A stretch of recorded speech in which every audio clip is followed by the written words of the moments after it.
All right, welcome. We are just minutes away from WWE Hell in a Cell and our live reaction show. You're catching us on YouTube, Facebook, Twitter, and you can listen to the audio on live on Podbean for the first time.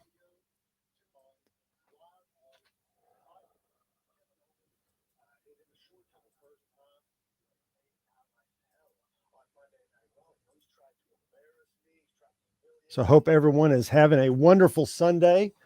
We are about 14 minutes away from the start of Hell in a Cell. We are getting through the pre-show currently, and right now we have a promo being cut by Ezekiel, aka Elias's brother, and he's talking about how he is not Elias and looking forward to his first ever premium live event match tonight against Kevin Owens. So that should actually be a really good match. I'm pretty excited for that one. Anytime KO's in a match is a good time.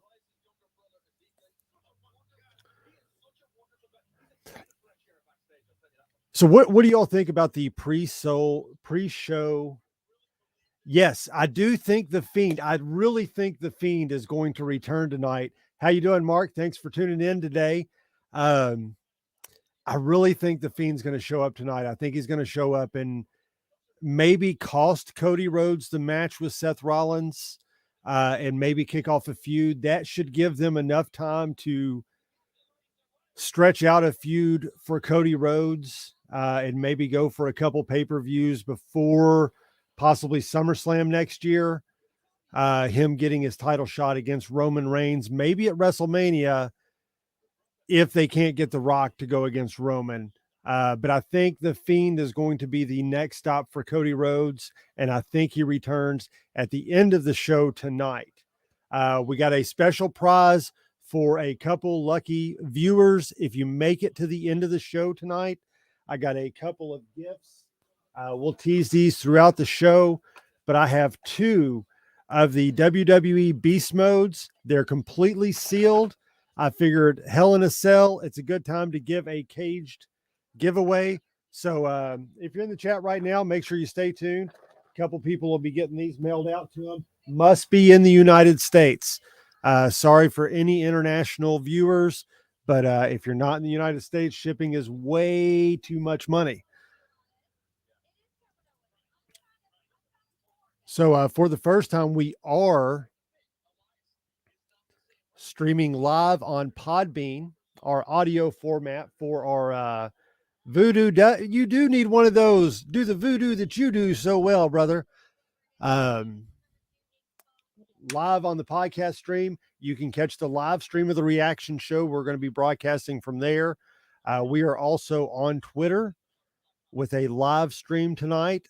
And of course, as always, here on Facebook and on YouTube, where the majority of people are watching.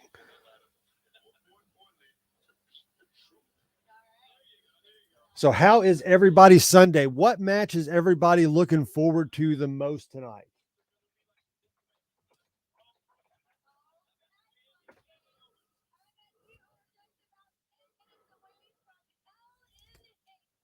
I think, obviously, I think the match I'm looking forward to the most is the no-brainer Cody Rhodes and Seth Rollins. They've had a hell of a feud. They've put on really good matches, and pretty stoked to see the conclusion to their feud.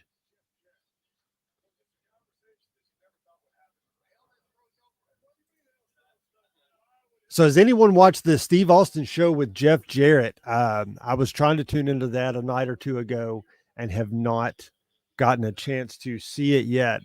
But Jeff Jarrett is one of my favorite wrestlers of all times, and I think that should be a fantastic episode.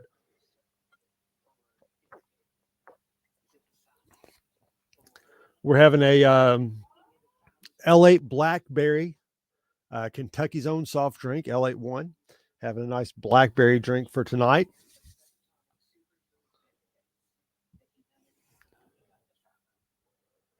So we are currently in a commercial break. We're about 10 minutes away.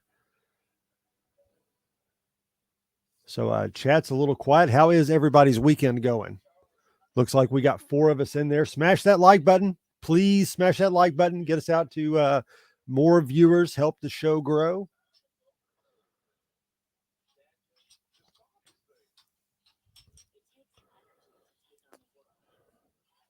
I did for any of those interested, I did do a video showing the tweets Bray Wyatt has sent out this week. Well, he sent them out in one day in a matter of about an hour, but it recapped about 4 tweets, one being a moth face with the Fiend mask.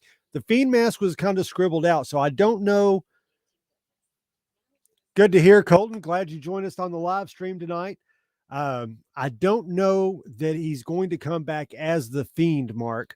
But I do think we're going to get the 6th iteration of Bray Wyatt's character back tonight. I personally really hope he goes back to the old swamp cult leader gimmick.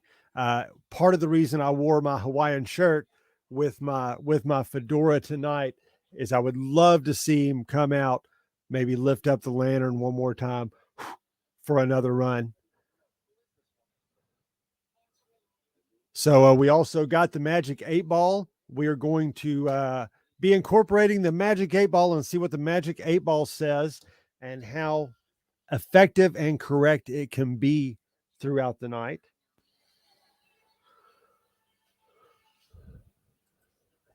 So let's get a quick, see if I can pull up.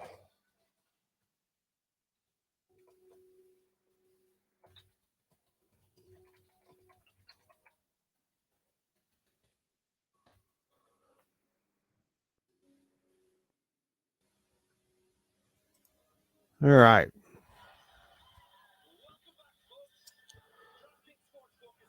Cody Rhodes versus Seth Rollins is obviously the main event, but we're also going to get Madcap Moss and Happy Corbin. That's going to be my guess for starting the show off.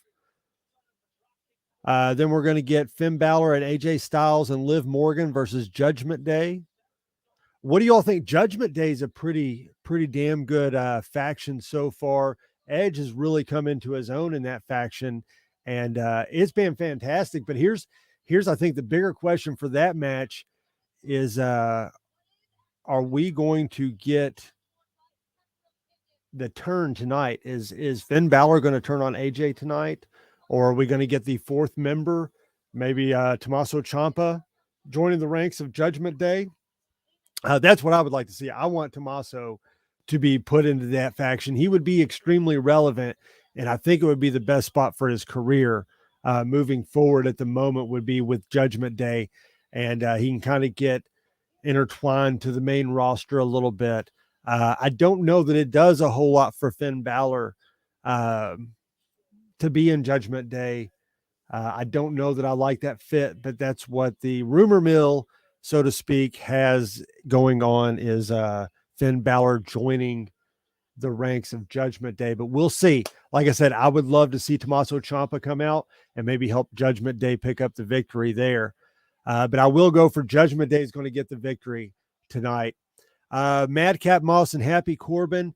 I think we're going to see Moss get the victory. They're going to propel his career a little bit more. The promo he gave the other night was solid. You know, it was a good 8 out of 10.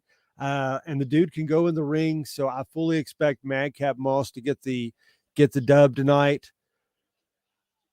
We also got the United States Championship, Austin Theory versus Mustafa Ali. This could very well be the match of the night. This is the dark horse for my pick for match of the night. I'm also going to say that Theory is going to retain the title. They're in his back pocket, man. They're shooting this kid to the moon. This kid's a future champion. So tonight, I fully expect Theory to retain the United States title versus in a great match versus Mustafa Ali. Like I said, this is the one that I think could steal the show. It's going to be hard to beat Owens and Cody Rhodes and Seth Rollins, but I think Theory and Mustafa Ali might be the ones to do it. We're also going to get Kevin Owens versus Ezekiel. This has been a kind of a strange feud at first. I didn't much care for it. As it went along, I kind of got behind Kevin Owens and this, yeah, hey, no, dude, fuck, that's Elias. That ain't Ezekiel. But I'm kind of digging that. I think Ezekiel's going to win. I don't see any reason for him not to let Ezekiel pick up the W unless they're going to maybe build to a program where Ezekiel can't win and he's going to have to return as Elias in order to start picking up the dubs. But I think Ezekiel is going to win that match tonight. And I think that feud's going to actually extend. I think it's going to go through SummerSlam. We're also getting the almighty Bobby Lashley versus Omos and MVP. This is a 2-on-1 handicap match. Man, you got to have Omos has got to win at this point. He needs a W in his books. And yeah, so I think MVP and Omos there. The Raw Women's Championship, Bianca Belair versus Becky Lynch versus Asuka. I think the reason Asuka's inserted this match is so that way they can have a fuzzy finish with Bianca Belair retaining her title. Well, hey, from Kentucky, I'm glad you're tuning all the way in across the pond from France. Thank you so much for tuning in and supporting the channel. Make sure you give us a like, but appreciate you hanging out with us tonight.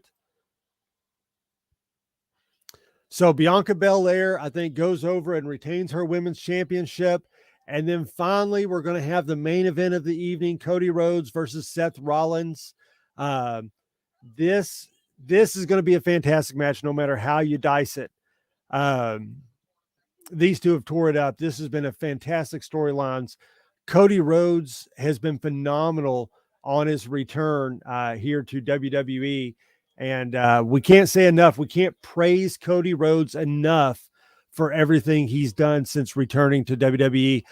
I look for Cody Rhodes to pick up the win unless we have a returning Bray Wyatt. If we have a returning Bray Wyatt, I fully thank you so much for subscribing and giving us a like on the channel. Greatly appreciate it, my man.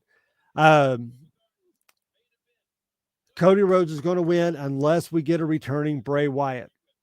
If we get a returning Bray Wyatt, he's going to cost Cody the match and lead into a feud going into SummerSlam with him and Bray Wyatt, which would be absolutely amazing, the promos they'll cut on each other. So if you can't get excited for Cody Rhodes and Bray Wyatt, what could you get excited for in wrestling today? I really hope that's the case. I think from his tweets the other day that we're going to see a return of Bray Wyatt. I don't think it's going to be The Fiend.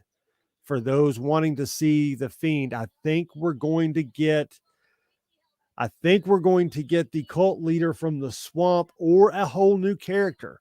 He did change his Twitter handle to Wyatt6. This would be the 6th incarnation of his character, and it would be fitting as Cody Rhodes was Husky Harris's coach back in the original NXT. Bray Wyatt was paired up with Cody Rhodes.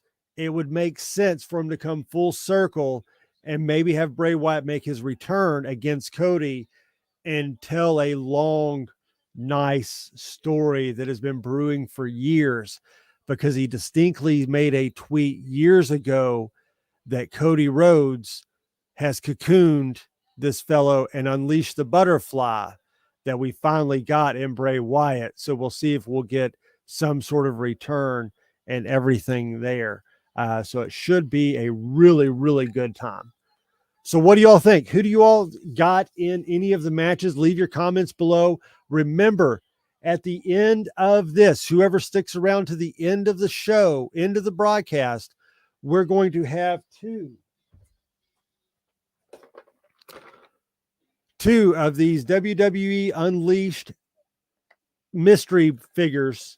I'm going to send them out as long as the shipping is not outrageous, depending on where I would have to ship them. So I think it's going to have to be American only. Yes, I agree with you, but I think it's important to give Seth the victory. I agree with that. Seth has taken a couple of strong losses nonetheless because they were in good fashion, but he has taken a couple of L's. He needs to get that role. His character's cooking on all cylinders. So I do agree that it would be nice to have Seth get that victory, even if it is as of interference. I don't expect them to stretch the storyline past Hell in a Cell. Usually the cell is used to close out a rivalry. So this kind of has to finish it off between the two of them. So they're showing recaps of past Hell in the Cells. Of course, Mick Foley falling off the cell, Rikishi going off the cell, Undertaker on top of it, Randy Orton's face in the cage. So Cody Rhodes standing on a volcano. That's a pretty good promo shot. Him and Rollins. This was the right main event for a show they don't have, that they're not going to have the champion on. I think Rhodes and Rollins was absolutely the right choice for the main event.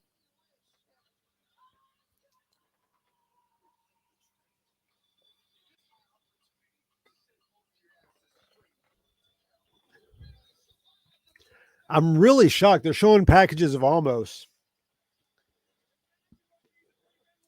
I'm a little shocked on how they've done him.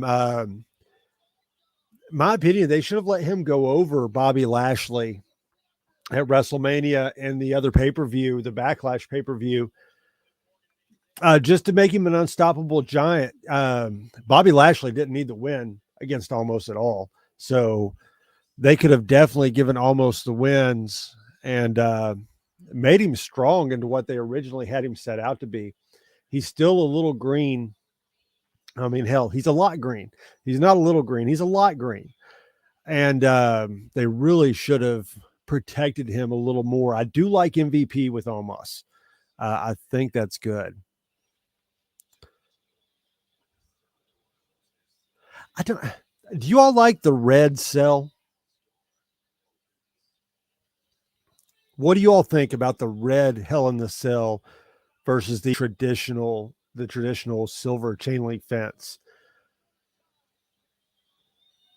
I've heard some people say that you can see it better live. You can see in the cage better. Um, but I don't know that I necessarily like it or not myself. But let me know what you all think in the comments. Make sure if you're just checking us out, like and subscribe to the channel. Hell in the Cell is kicking off, ladies and gentlemen.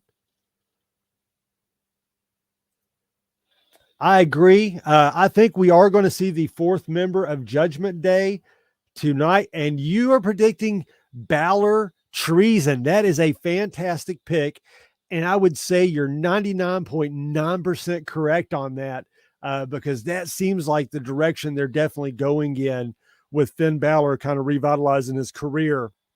Like I said earlier in the pre-show, I was talking about it, and I really hope that it's Finn Balor, or not Finn Balor, but Tommaso Ciampa. I would love to see Ciampa join the faction because I think he's the one that needs it the most. And then you're putting three people that really need that edge, no pun intended, with edge. So tonight we are getting started. They are showing the cell well above the ring, bright red.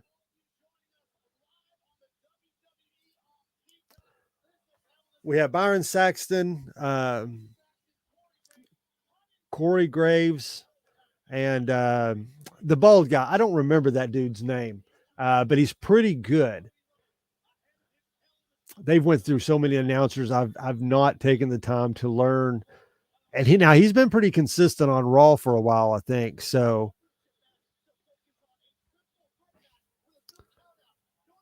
the first thing they're starting Hell in a Cell. Asuka, Bianca, and Becky Lynch triple threat for the Raw Women's title is going to be the first package shown here. Or at least it's the first thing they're showing. They might go into all the matches here. But no, they're going into the full package. So I'm assuming the women's title is going to kick the show off.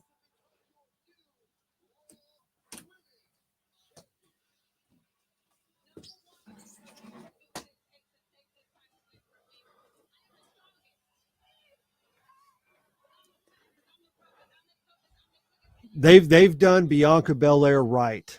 Um, I know a lot of people griped about the quick loss to Becky Lynch at WrestleMania the year before last.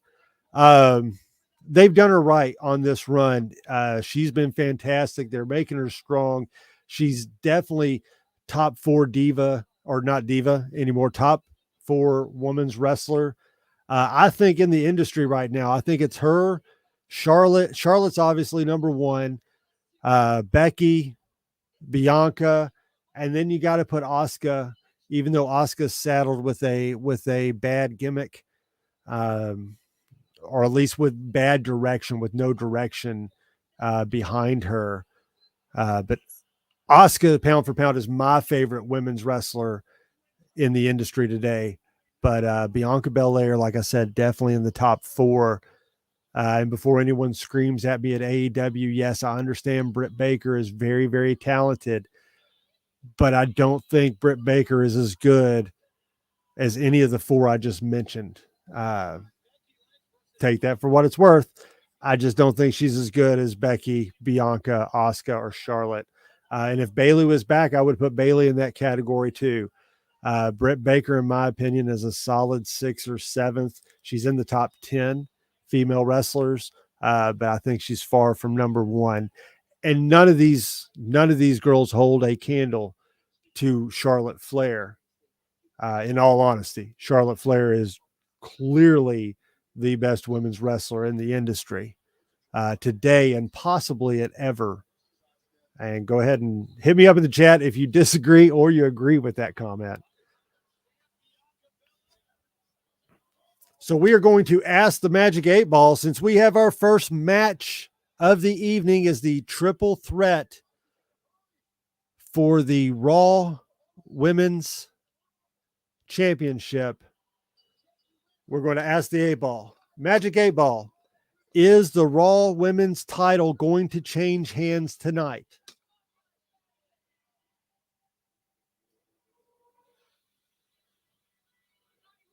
Magic 8 Ball says most likely.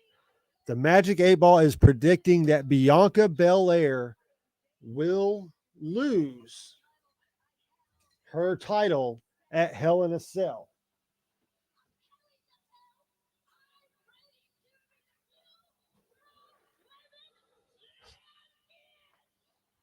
Seeing if I got a marker to keep track of everything tonight.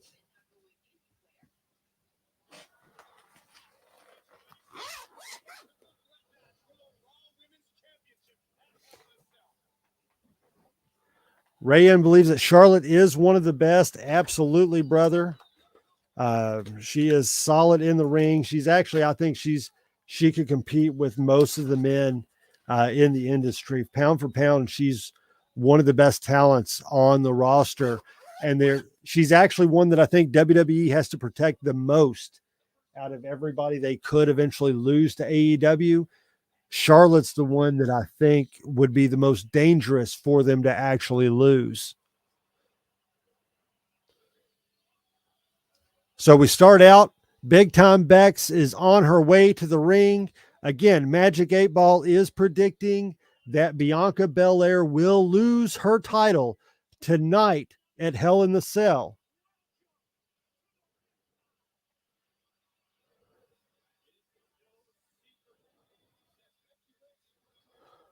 So we shall see how that pans out. Again, the Magic 8 Ball is projecting that Bianca Belair will lose her Raw Women's title tonight. We shall see if it's right.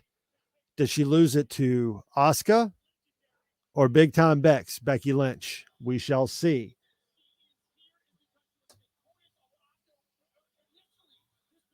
Rain, a bit for me, the best women wrestler is in the WWE is now Bianca. It's hard to argue with over the last 90 days who the best wrestler in the industry is, and that very well could be Bianca Belair. You can't go wrong with that opinion by any means at all. Bianca still, I'm right there with you, man. She is definitely the EST, and she backs it up each and every night, and ungodly strong. That it's just crazy how strong she is. So we got Becky in the ring. We got Asuka's music hitting now, and Asuka is on her way to ringside. One of the loudest entrances I think you can have with just all the pomp and circumstances. She has a Jason mask on. Pretty cool. Or at least her mask is painted up. It kind of looks like a hockey mask, has the resemblance of Jason. Of course, it's not, but always very interesting ring attire with Asuka.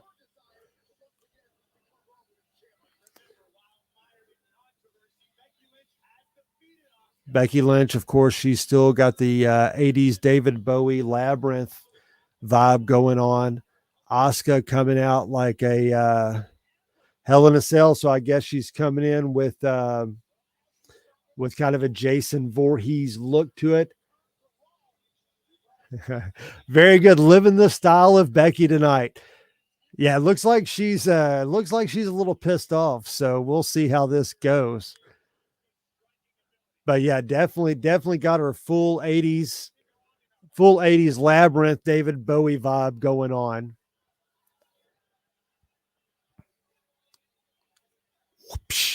The whip starts and out comes Bianca Belair, skipping with a big old smile on her face and a title around her waist. The EST of the WWE is on her way to the ring now.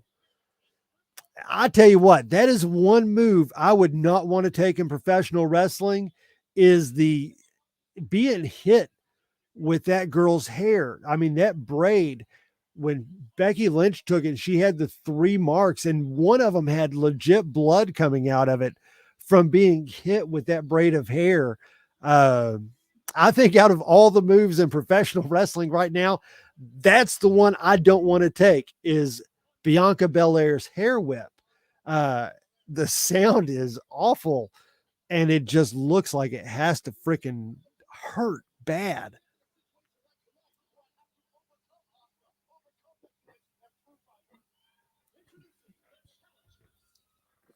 So they got the introductions underway. Big time Becky Lynch. A lot of boos in the crowd. You do have a few cheers. A lot more boos than cheers in the crowd for Becky tonight.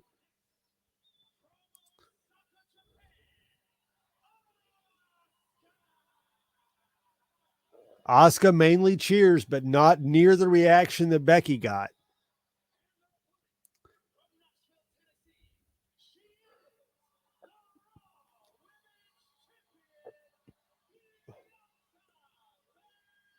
Solid reaction for Belair, but it wasn't no bigger than the reaction Asuka got. Becky Lynch definitely got the best. Now there is an EST chant that has just broke out in the arena. Becky Lynch got the biggest pop of the night, even though it was not a favorable pop. You know, it was a bunch of boos. But the EST chant breaking out, the bell has rung, and we have action in the first match, kicking off Hell in a Cell 2022. Becky pulled Asuka and Bianca apart, saying that she wants them. She's pushing each of them. Goes for a kick. Asuka reverses. Belair comes in with a strong shoulder tackle, and Becky is out of the ring, leaving Asuka and Belair in the middle. The crowd getting on their feet, giving a round of applause. Everybody standing up for this one as these two go at it. Is this the first time they fought? I'm not sure about that. I'm not sure about that. That's an interesting thought. Is if I don't recall that these two have had a single one-on-one match, at least not when Bianca was in a point of relevance.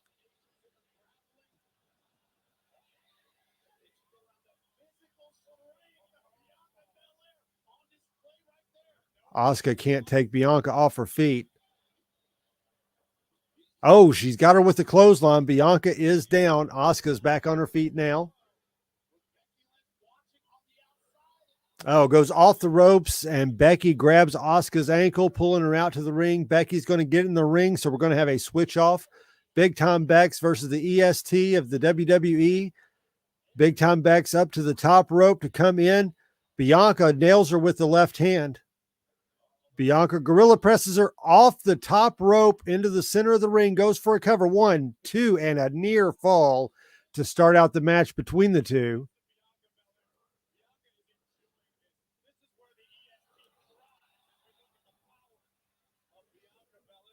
Going back and forth. They're in the corner. Backflips by Bianca. Ends with a kick. She does a kip up. Becky is in the corner. Kicks as Bianca goes in. Spin kick catches her in the midsection.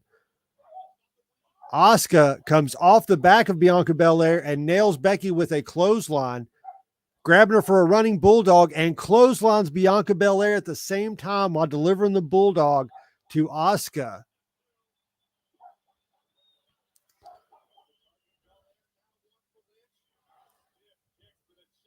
So speaking of Asuka, what is everyone's thoughts on Asuka as far as her gimmick or how they have her saddled in the position of the WWE right now? Almost with the kiss of death, Asuka reverses it into an arm lock. She's got her down. Belair's not going to tap. Belair's flipping her around, going to lift her up and show the strength of the EST, the strongest woman in professional wrestling. Lifts her up, one arm, and power bombs her into the turnbuckle. Asuka let off the armbar.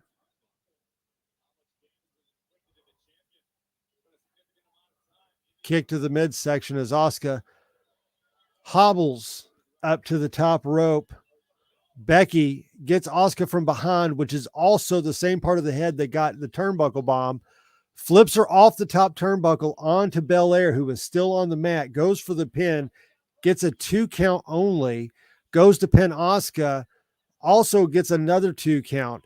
Becky already frustrated in the match tonight. Remember, the Magic 8 Ball has the prediction tonight that Bianca Belair will lose her title. So we will see if the Magic 8 Ball is correct. Another 2 count by Becky on Bianca. It's a lot of bees. A lot of bees when calling the action here tonight.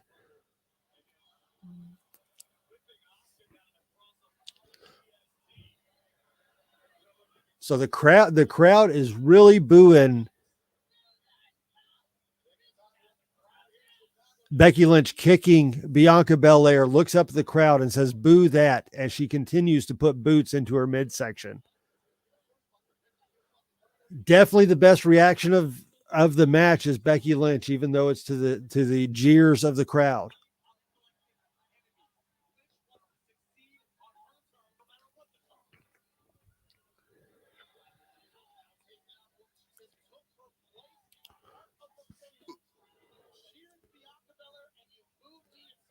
Choking Belair in the corner, Big Time Bex taunting the crowd, and the crowd is just tremendously loud against Becky Lynch tonight, far louder than they are for any other competitor in the ring.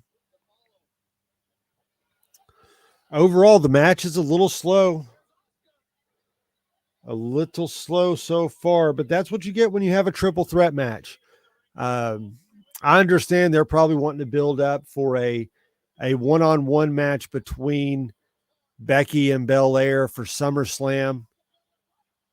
Oh, leg drop off the top rope. Still just a 2 count. No closer than a 2 count, though. So it's not like they're close counts so far. I think your money draw for SummerSlam out of the women's division is going to be Becky Lynch and Bianca Belair. To me, that has to be the marquee women's matchup at SummerSlam because you're in Nashville for SummerSlam. Belair has to be the headlining woman for SummerSlam this year, and it's got to be against Becky Lynch. So I think the Magic 8 Ball is going to start 0-1 for the night, because I predict myself that Bianca Belair is going to retain her title. Drops her going for a clothesline. Becky ducks off the ropes, catches her, tilt-a-whirl slam. Becky reverses, has her arm locked in. Bianca throws her into the turnbuckle. Becky moves, delivers a kick to the midsection. Bexploder out of the corner, but Bianca Belair outside the ring. Lynch off the ropes, going over, goes in under the bottom ropes, or a diving drop kick to Asuka. Off the apron, punches Asuka again, picks up Belair, throwing Belair back in the ring as Lynch.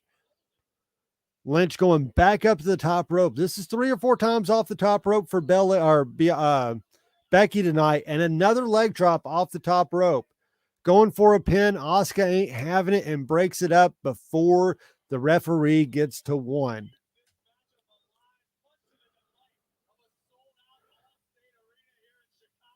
We'd like to thank everyone tuning in live on social media, on Facebook, on Twitter, on YouTube. Make sure you like, subscribe, tweet, retweet, give the big old thumbs up. And if you're listening on Podbean, this or on any podcaster of choice, this might be coming across as a live show, but it definitely is on podbean.com, where you can listen to PowerBomb Nation live. Going forward, it will be a weekly wrestling recap show. Asuka got a 2 count, couple back elbows to the face of Becky. She's still not down. German suplex now has Becky down on her back. Asuka is hulking up, going for a kick, hits Becky, going in for a pin, and we get a close, almost 3, but no go. The ref was right in front of the camera when he brought his hand down for the 3 count. You could clearly see that he pulls it back to keep from avoiding hitting the 3. That's how close they were trying to cut that pinfall. Bianca is out of the ring at the moment, and we have Asuka and Becky in. Becky for a pin, 2 count on Asuka.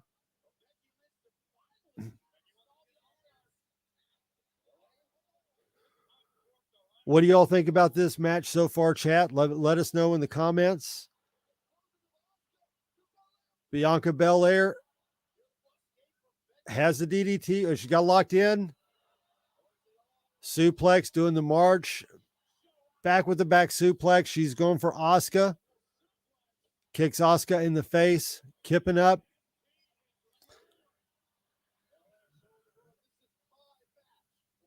Taking it to Asuka in the corner right now is Belair. Becky Lynch is out of the ring. Back in the ring, amazing backflip by Bianca Belair over Becky Lynch, sending Lynch to pancake Asuka in the corner. Now she is beating both women's heads. 8, 9, 10. Becky out, grabbing the braid of Bianca and pulling Bianca by the braid back to the center of the ring. Belair whips her around back into the corner.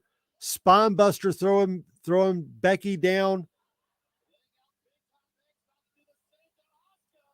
Oh, pump handle slam on top of Becky goes Asuka. Belair going off the ropes.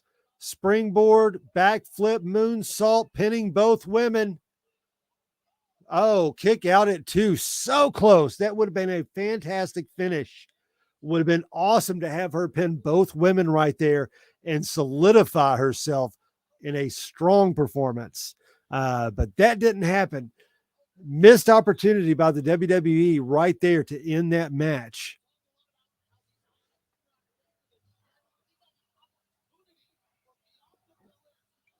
This is awesome chant. Now breaking out in the crowd. Could have been a little of that piped in magic that they've been working on lately. Anyone have thoughts on WWE piping in the audience sounds as of late. Sounds really good until they catch the audience in the camera and no reaction. So superplex being attempted by Bianca onto Becky. Asuka breaking it up.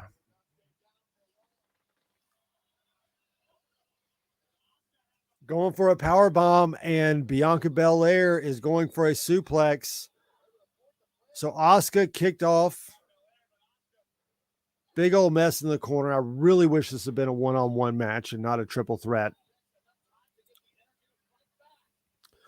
Another backflip out of the corner.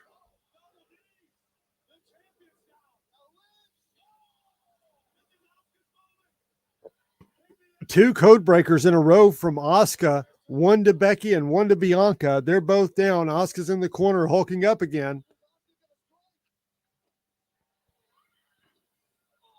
Strikes both women are down. Asuka for the pin.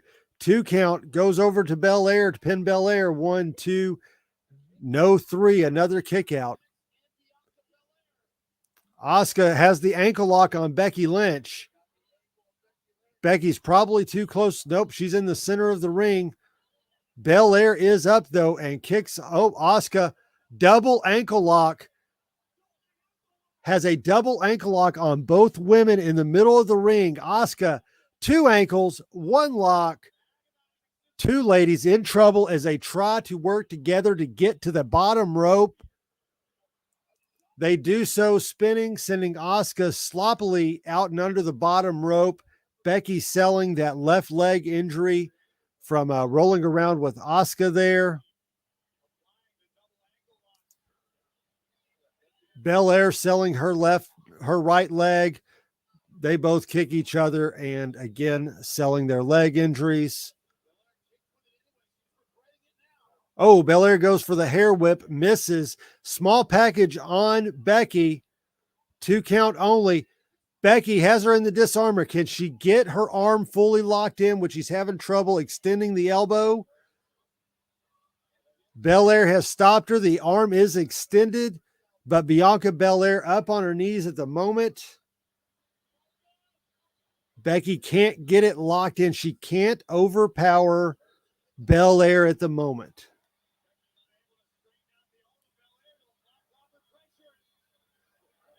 Belair lifting Becky from the floor up on one shoulder. Has her over in the kiss of death. Becky grabs the rope, breaking the kiss of death. Back spinning elbow by Lynch. Crossbody rolled over on Bianca. Bianca lifted her up and picked her up and now has her in slamming position. Asuka off the top ropes with the drop kick. Becky throws Asuka back out and goes for the pin. Small package from Belair. 2 count only. Rock bottom by Big Time Bex. We got a pin. 1, 2. Asuka breaks it up, saving Belair's title. This has not been a phenomenal match by any stretch of the imagination, but it's had really, really, really nice spots. It's about like watching a Young Bucks match on AEW. A lot of really nice spots, but the match doesn't make a lot of sense outside of that. All 3 are down on the ground, rolling around. We're getting a small reset in the match. Belair goes outside the ring to get a break. Asuka and Becky inside exchanging slaps. Asuka ducks 2, smacks Becky a couple times, spinning elbow. Oh. Becky reversed the backslide on Asuka. A couple of elbows.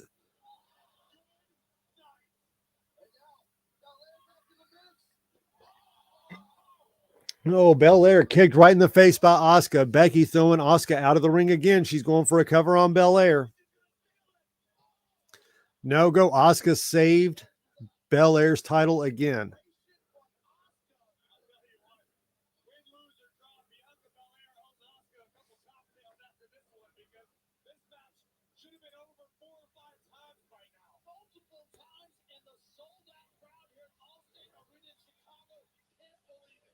decent enough match. Like I said, it's a lot of spot fests so far. Definitely reminds me of an AEW match, and of course, Peacock decides to sign me out.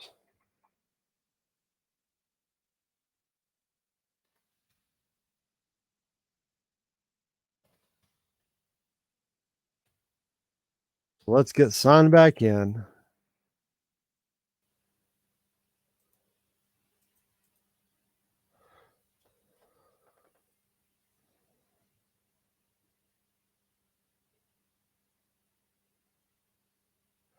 So bear with me, folks.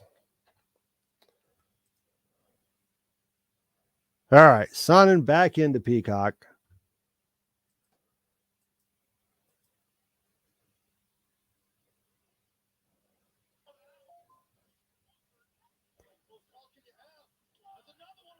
All right, so we got another roll up. We are back in business. Asuka has the Asuka lock on Becky.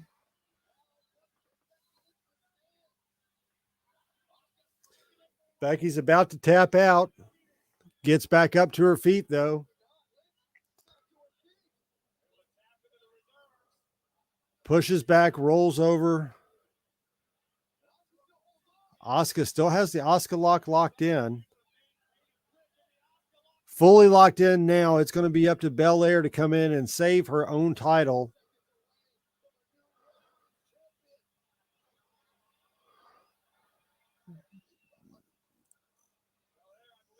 I think Belair has hurt her hand or her wrist. It looks like when she came into the ring, she might have got her wrist twisted a little bit, but she has Asuka. Pure power lifting Asuka up.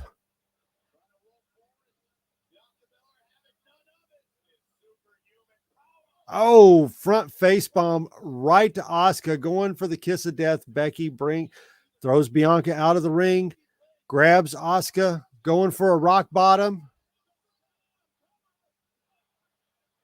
Belair saves her title there by throwing Lynch. Throws Lynch out of the ring, gets the 3 count. Belair retains her title. That is 1 in the W for me and 1 in the L column for the Magic 8 Ball. Was wrong on the first match of the night, stating that it thought that Bianca Belair would lose her title. It did not. So we shall see how the rest of the night shakes out.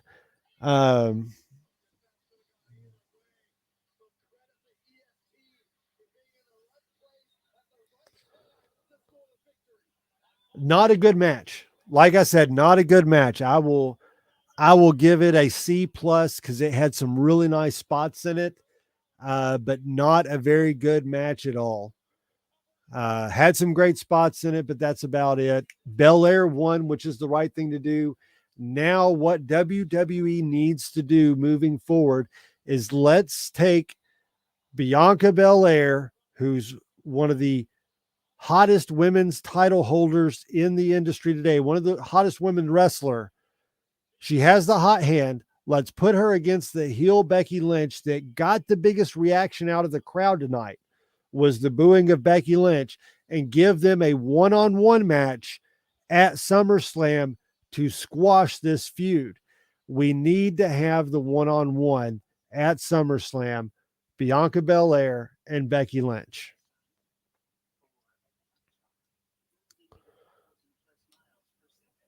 So we are now on commercial break. So what'd you guys think of the match? Leave your comments below. What would you rate it on a 5-star? I would go, if we're going on a 5-star scale, I'm going to give it a 2.5, a 2.5 out of 5. I was not as impressed with it. It was a typical 3-way match. It doesn't make sense. Triple threat matches typically don't make sense because one person is consistently leaving the ring for a various reason, just so the other two can get their spots in. It's not like some of the triple threat matches we used to get back in the 90s where all 3 were in the ring at the same time, and three of them, two of them working together against the other one. Yeah, I just didn't much care for the match. The outcome was the right outcome, though. I'm excited to see what is next. I think they need to go ahead and get Kevin Owens and Ezekiel out of the way, or Madcap Moss and Baron Corbin. My guess is going to be it's Madcap Moss and Baron Corbin in the next match. But we'll find out. We got a little more time here in the commercial break. Make sure everyone likes and subscribes to the channel. Leave your thoughts of the show so far in the comments below. If you got a question, ask away.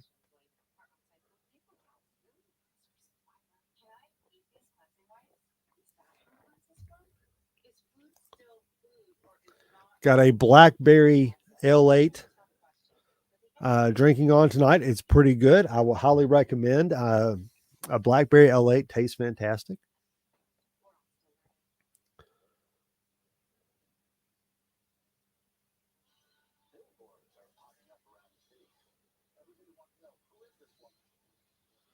Seems like there's getting a lot more ads on the Peacock network for their shows, and there used to be when they first acquired the WWE network.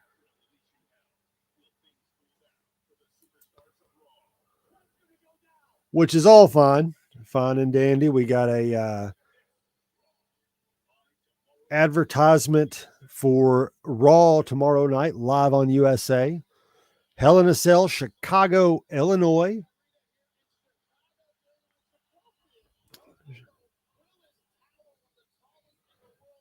Showing off some of the sights from the local Chicago area.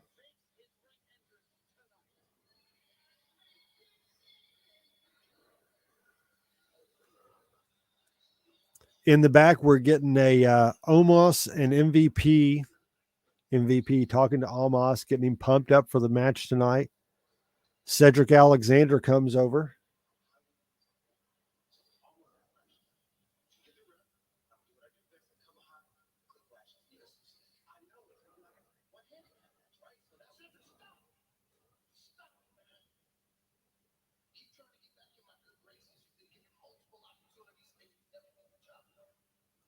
Cedric Alexander trying to get back in MVP's good graces. MVP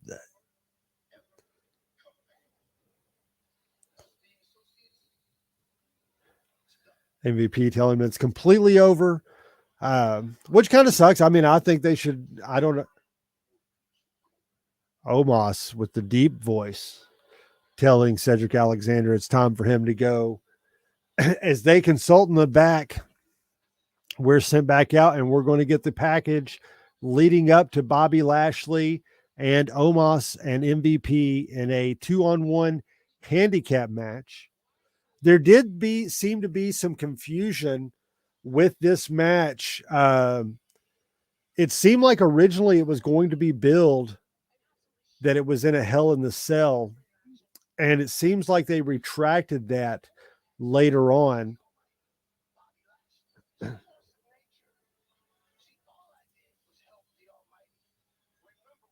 $10 for me, and Bianca still the champion. That is correct.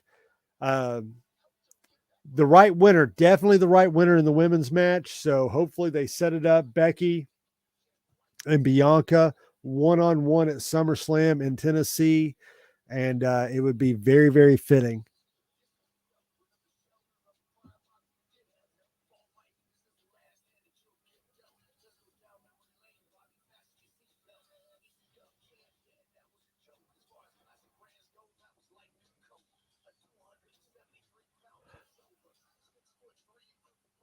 MVP's rapping right now.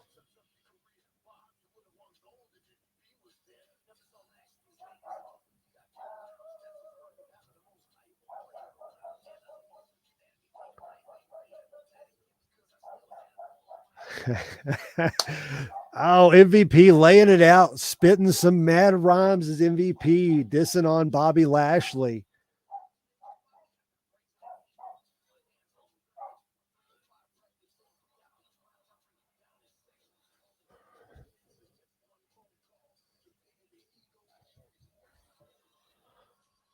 Make sure you go check out that rap on YouTube. That was fantastic. WWE needs to get that all over the place. If they have, I just happen to miss it.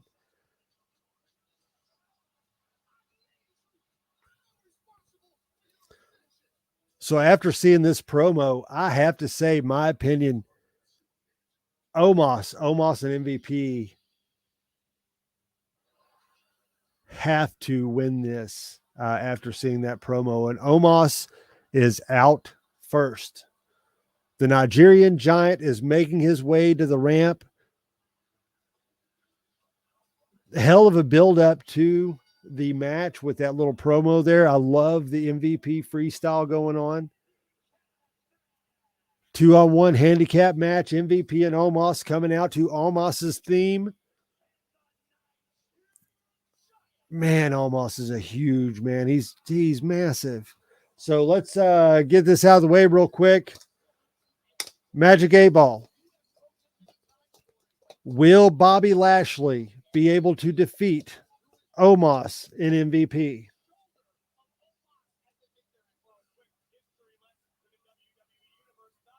Reply hazy. Try again. Magic 8-Ball. Will MVP be able to beat Omos and Bobby Lashley?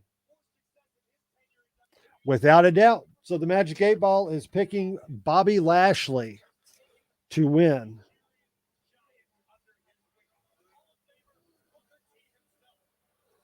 So right now the 8-Ball is 0 for 1.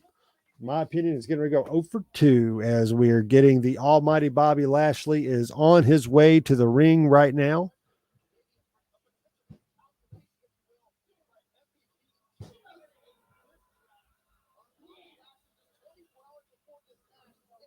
So who do you all have?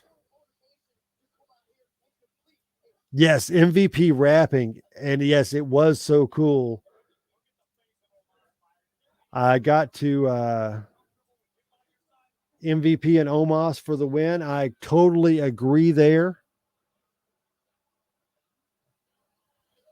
Bobby Lashley up on his platform.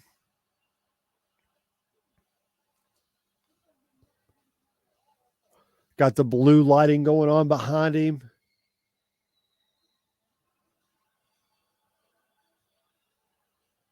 I got to say, I love Bobby Lashley's entrance with the gold lightning, the kind of the storm twirling behind it. Really, really cool look to his entrance. This is the most invested I've ever been in Bobby Lashley in his career, and I've watched his entire career. This is the most invested that I've ever been in his character is with the almighty gimmick and these championship runs that he's had.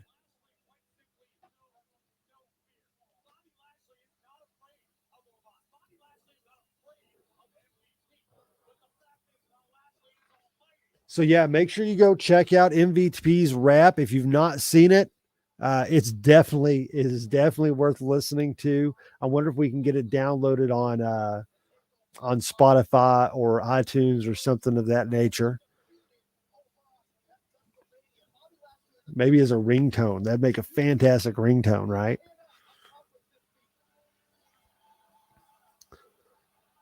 Bobby Lashley getting the reaction of the crowd. They are on their feet. It looks like a standing ovation for the Almighty. And that ain't piped in, folks. That's legit standing on their feet cheering.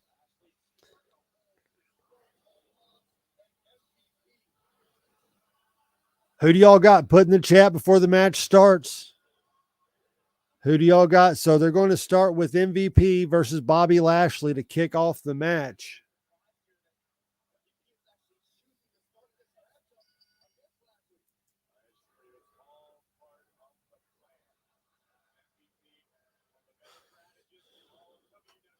MVP ducks out of the ropes, keeping Lashley at bay.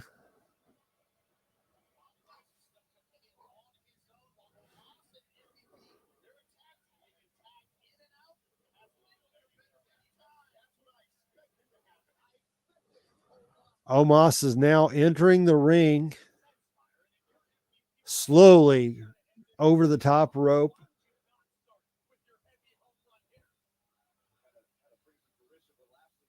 Omos and Bobby Lashley toe to toe in the middle of the ring. They should have protected Omos a lot better than they have.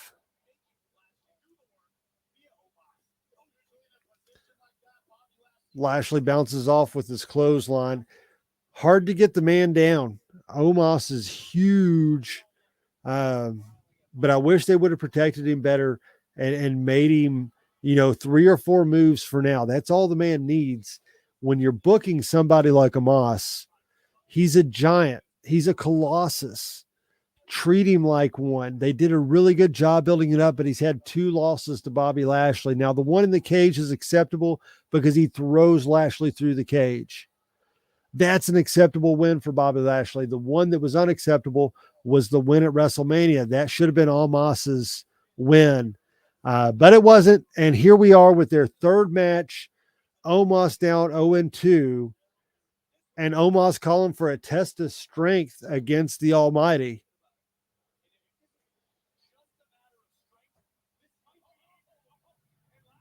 Switches hands to kind of get in this under the skin of Bobby Lashley.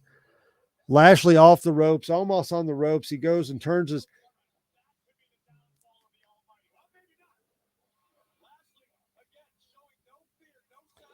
Not doing any favors to Bobby Lashley with this feud.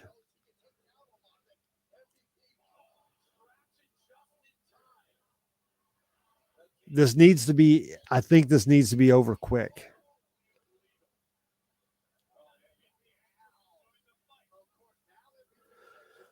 All right. MVP is now tagged in.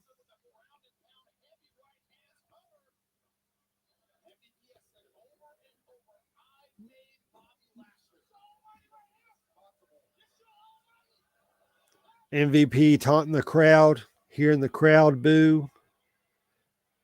Actually just kind of look like they're sitting on their butts on their phones, and the crowd's being piped in through a microphone.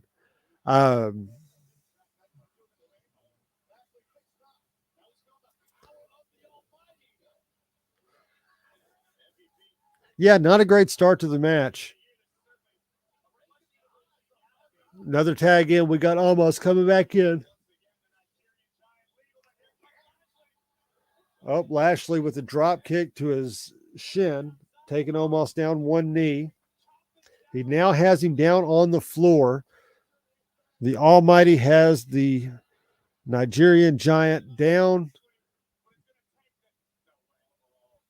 He's going to go for a suplex. Omos is so huge, so huge. This match should already be over. Omos reverses it, front suplex back to Bobby Lashley.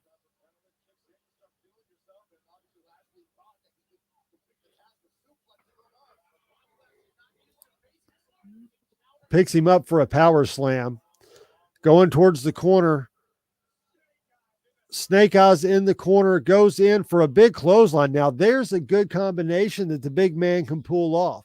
Snake Eyes in the corner, off the ropes. Instead of a big boot like Taker used to do, he comes in with a big body smash into the turnbuckle. That's the type of moves that Omos should be doing. Oh, he looked a little pissed off that that MVP tagged himself in.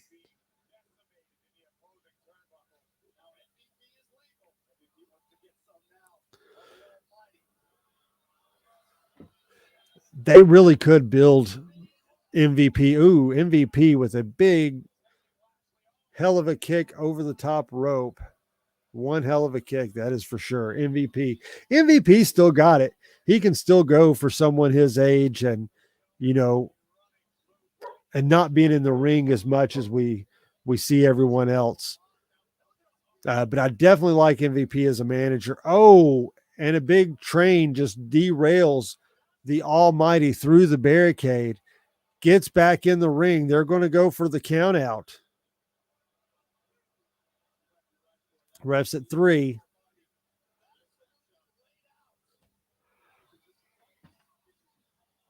As you can see, that's how excited this match has kept me. The best thing about it so far has been the package with MVP's rap.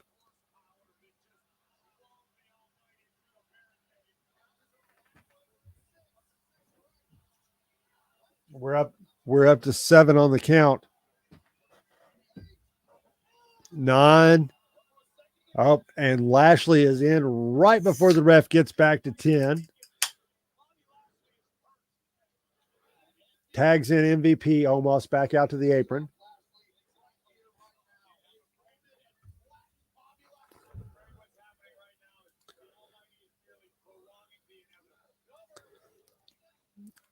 Not a very stacked card tonight.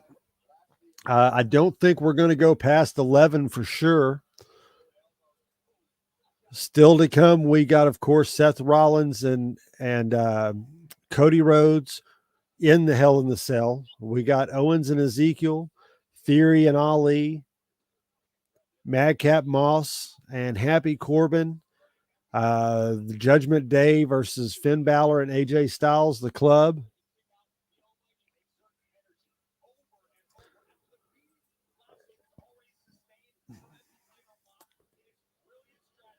As far as this match goes, they should go ahead and it should be over.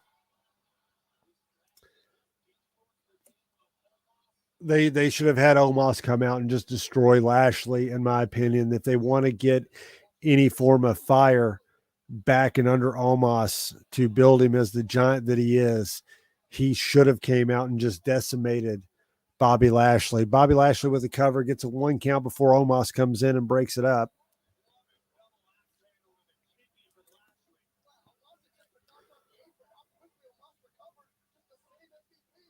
Omos with the claw on Bobby Lashley's face. Picks him up, and we got Cedric Alexander coming in. Omos throws Alexander back out of the ring. This is going to allow Bobby Lashley to hit a spear, and we're going to get a 3 count, aren't we? Omos rolls to the corner. I guess MVP's the legal man, but Omos is now out of the match on the floor at ringside.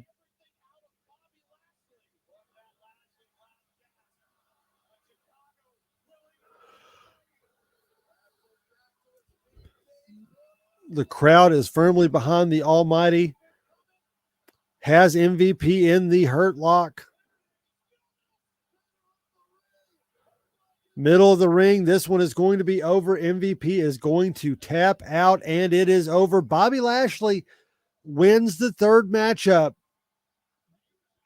and sweeps the feud with Omos.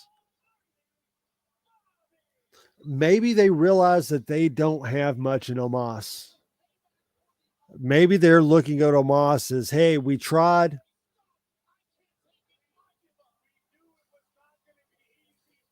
Yeah, poor Alexander thrown right back out of the ring. Bobby Lashley beats Omos an MVP 2-on-1 handicap match when one of these guys is a Colossus, a giant. This shouldn't have happened. I don't care who's on the other side. Omos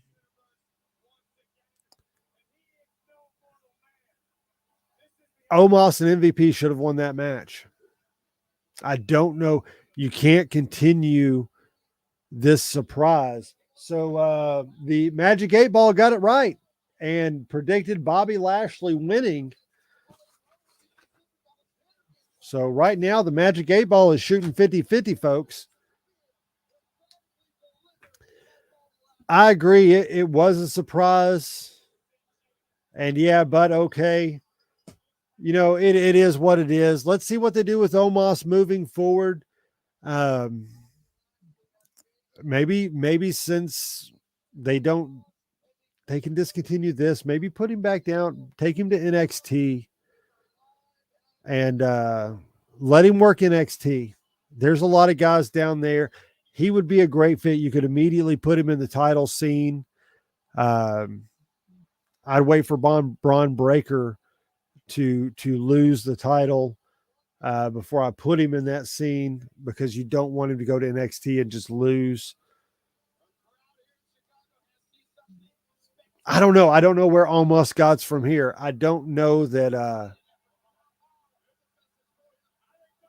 Bobby Lashley just took some dude's belt and is going around the ring with it. Hopefully he gets it back to said gentleman. I'd be pretty upset if I got a replica and lost it.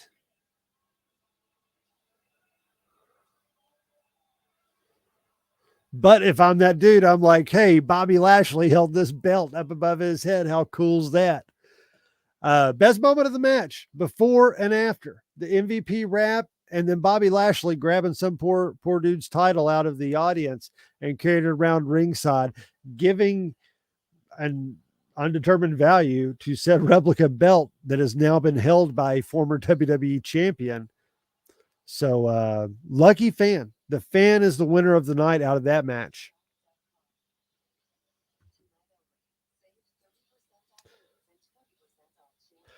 That is true. They did protect Omos, and Omos didn't take the loss. It was MVP. It took the loss. So yes, they did protect the giant. So there is some logic behind that. I agree with you. Um, Still not too big of a fan of that one. I'm going to give that match a D. We're looking at a 2-star match at best.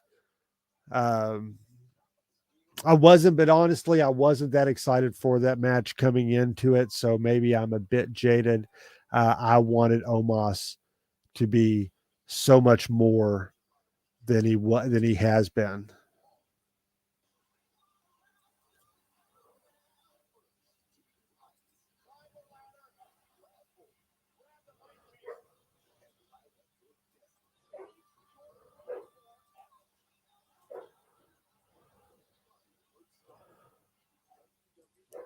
All right, so we are now officially on air for Podbean. We are here for the Hell in the Cell WWE Premium Live event.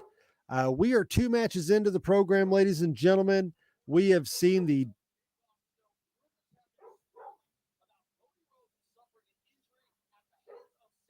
they are talking about Cody Rhodes' potential injury affecting the main event.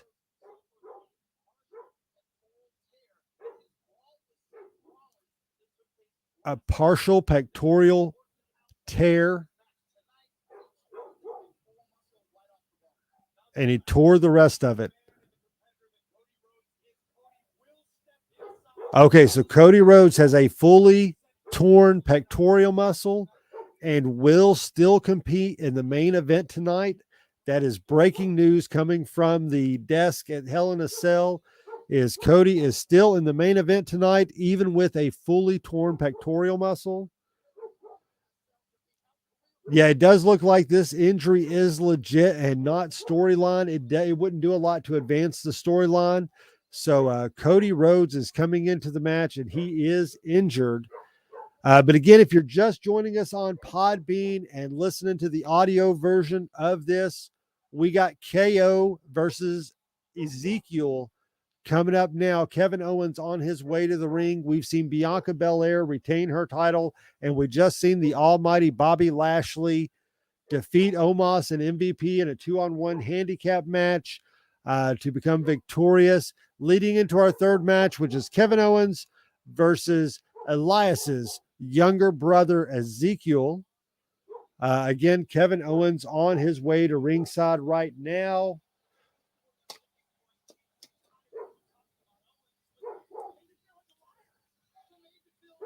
Ryan has Ezekiel winning this match. Magic 8 Ball. Does Ezekiel defeat Kevin Owens and win his first live premium match?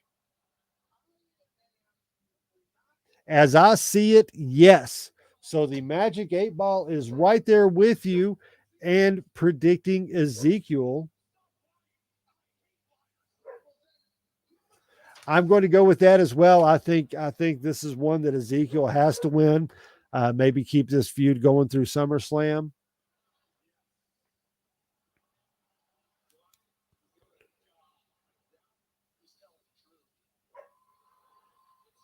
They're showing the clips from the lie detector test that Ezekiel took to prove that he's not Elias to Kevin Owens.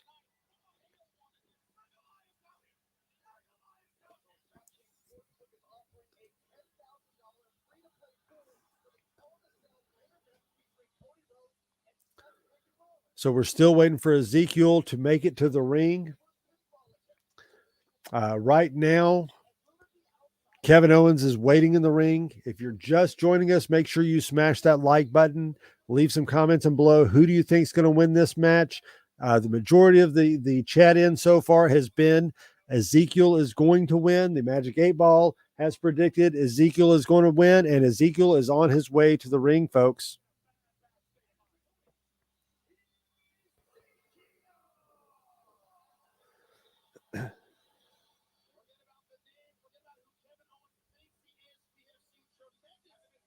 I really like this storyline. It was one when it first started I wasn't a big fan of, but as it's progressed and how Kevin Owens has played this out has made it really, really fun.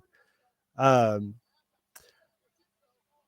I like the fact that Ezekiel is a completely different wrestler than Elias. Different move set, a different look to him. I like the armbands that have the tassels hanging on it, very reminiscent of the Ultimate Warrior. He does remind me of one of those classical 80s wrestlers, maybe one of the classic 80s tag team wrestlers with his look.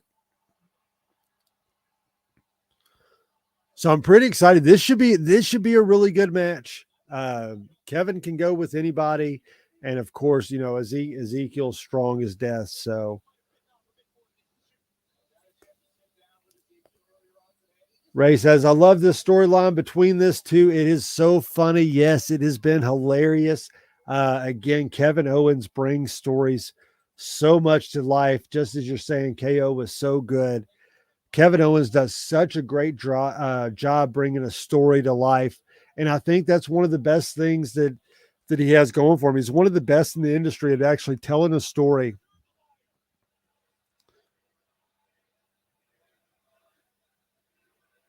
The crowd's chanting Zeke. Kevin Owens is calling him a liar.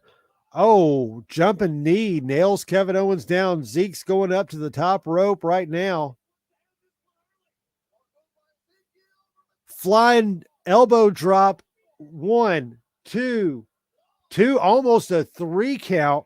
That would have been phenomenal had this thing been over that early.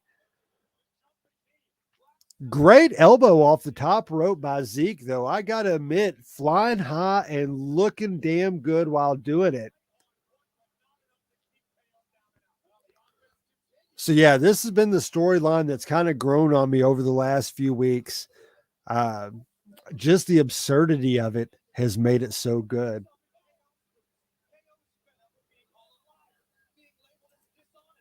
Wow, that's right. That was a fantastic elbow drop.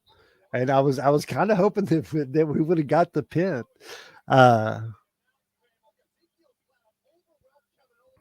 Zeke breaking the count, exchanging chops on the outside.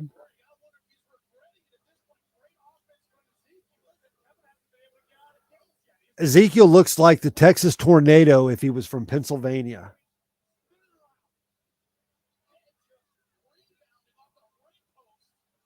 Like a northern Texas tornado.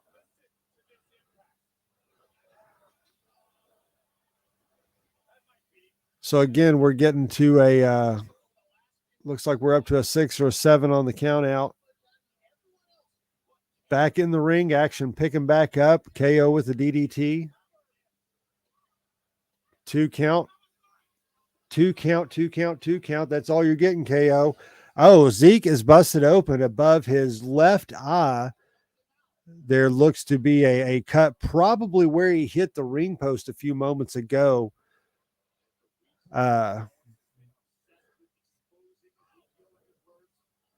yeah, Zeke busted open, got some color. He's down on the mat, and Owens, moonsault off the second rope, a springboard moonsault off the second rope, looking really good.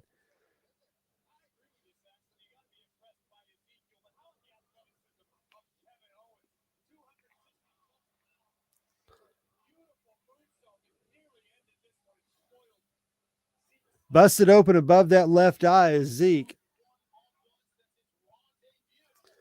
KO taking a few liberties, punching it open. I think they're going to try to get some decent color in this match on Ezekiel. Yeah, had to be right there in the when he goes into the turnbuckle. It looks like his his left eye went into the post.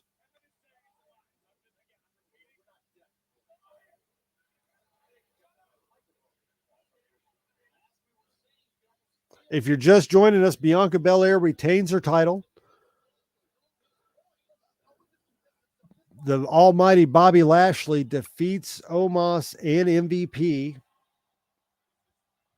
And we're now on the third match, which is KO versus Ezekiel.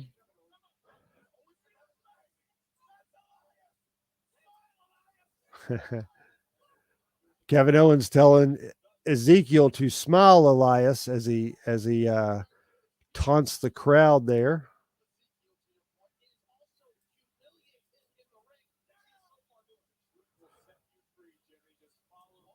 Remember, you can also listen to us live on Podbean.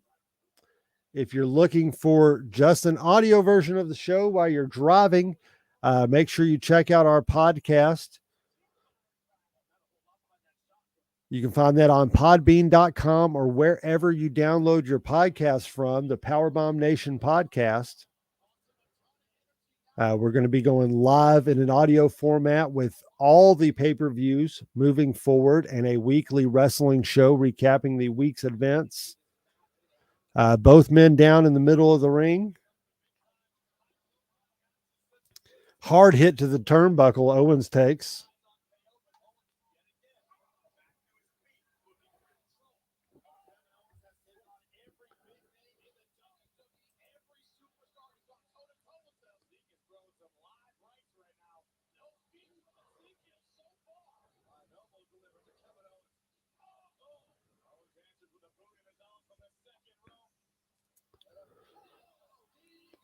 Good match so far. These two are working well off of each other. I got to say that this is much better than the last match. This has been better than the last two matches, honestly. It's had some good spots, but the story overall intertwines together, but I don't expect any less out of these two athletes. Oh, swanton off the top rope, but Elias or Ezekiel picks up the knees and catches Owens on his way down. Owens is rolled over in pain. Zeke is shaking his head, beginning to hulk up. He's got the 80s Ultimate Warrior armbands on.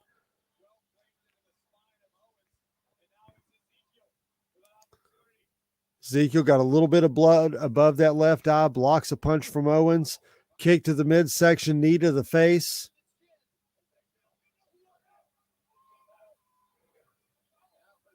Sends him in the corner, unloads on him, telling him, you know who I am. You know who I am.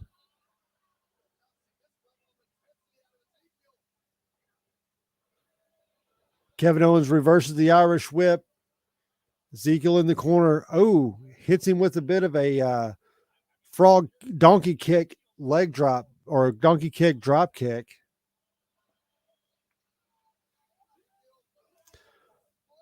Flying splash like a stinger splash into the corner.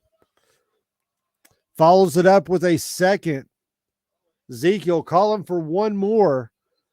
Zeke in the corner, flying splash. Owens moves off the ropes, coming in. Zeke catches him with a spine buster, goes for a cover, gets a 2 count, almost a 3. Ezekiel still not putting Kevin Owens away just yet. 3 nice splashes. One was countered. Hell of a spine buster, though. Hell of a spine buster.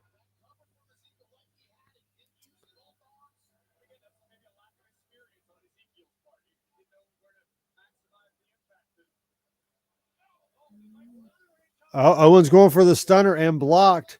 Pop-up powerbomb gets Zeke. Zeke is down 1, 2, almost a 3 count. Crowd up to their feet and then back down when they see that Owens didn't win. It's hard not to pull for KO in this match. I will admit it is hard not to pull for Kevin Owens in this match. He's such a Kevin Owens is such a fantastic wrestler, such a great storyteller as well. Slapping Zeke, tell him to admit that he is Elias.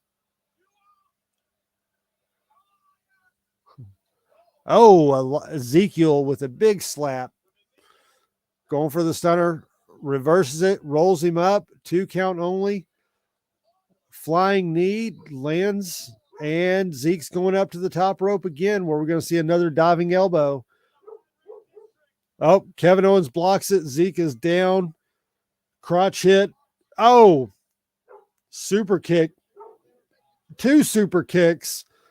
Zeke falls off of the top turnbuckle. Kevin Owens going for the cannonball. Here we go. Cannonball in the corner. Owens has Zeke by the hair, pulls him in the center of the ring, sets him up for a stunner, drops him with the stunner. He's going to get the cover. It's over. 1, 2, 3. It's over. Kevin Owens defeats Zeke tonight. The Magic 8 Ball got it wrong. Yet again, the Magic 8 Ball is 1 for 3 in predictions for the tonight's show, as Kevin Owens picks up the win versus Zeke tonight. I got to say, I was a little shocked by that one.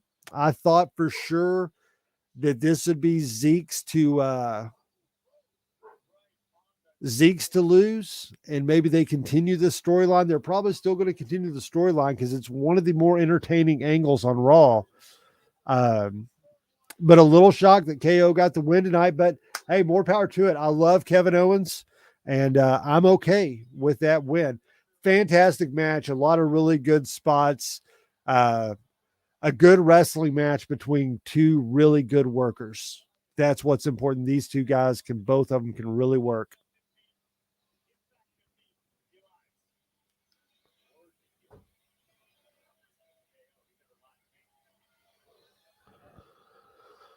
Owens on his way back to the backstage area. A lot of best in the world talk nowadays. A lot of best in the world talk. We've heard that all week. We've heard a pipe. I agree, Ray. I really like that match as well. That was a lot of fun. A lot of fun in that match. So that was a good time.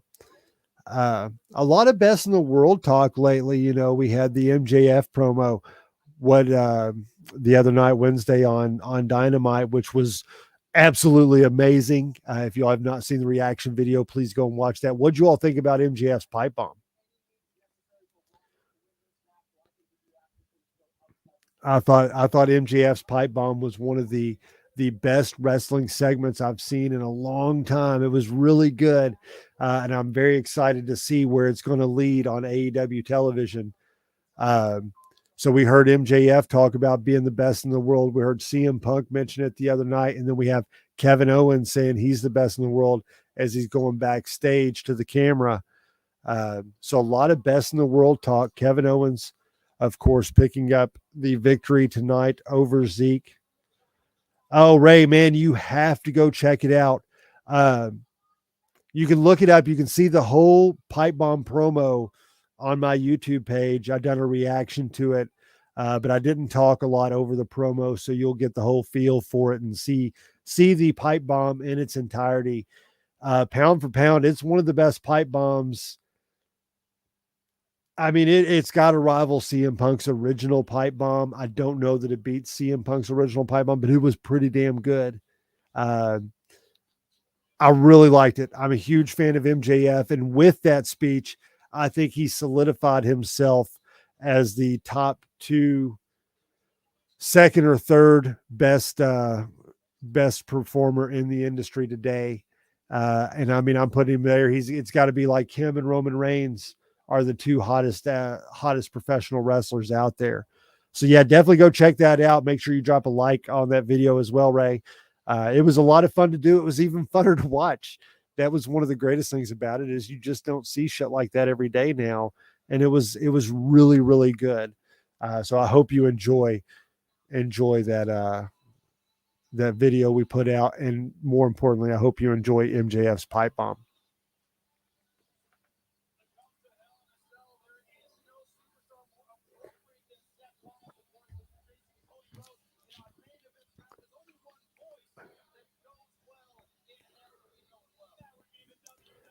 Ozzy Osbourne, Straight to Hell is the theme song for tonight's event. The very fitting, very fitting. Who else do you have besides Hell in a Cell? For the musician, of course, Ozzy Osbourne. That makes sense. So it looks like now we're going to get Judgment Day versus the Mixed Club. We got Finn Balor, AJ Styles, and Liv Morgan. So we're going in on the package here. So what do you think, Ray? What do you think of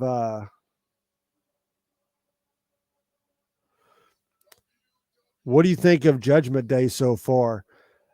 I'm in France now, and it's 3 a.m. Well, we thank you for tuning in at 3 a.m. in the morning, and I hope you stick around for the whole show, my brother.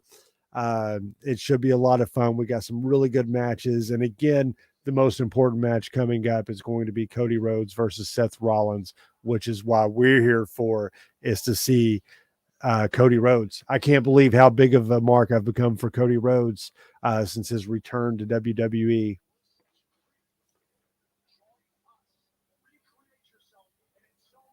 But yeah, we thank you for being here on the PowerBomb Nation with us, and we appreciate you hanging out and watching Hell in a Cell from all the way across the pond in France. That's a city that one day I hope to make it over to. I hear it's absolutely beautiful and an amazing place to visit. A lot of culture and history and all that stuff is what I would like to see. And one of the things I thought was really cool is I would love to see the catacombs of France. I don't know if you can even go tour those or not, but those look really cool. France is a destination spot for me and my wife if we ever get the chance to travel abroad like that.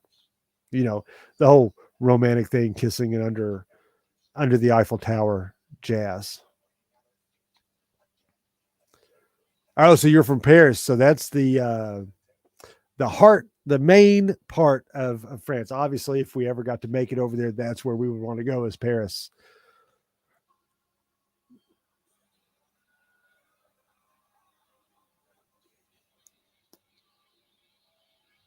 So Edge's music has hit, and Judgment Day is on the way to the ring. We have Damian Priest and Rhea Ripley, and then Edge coming out in the middle.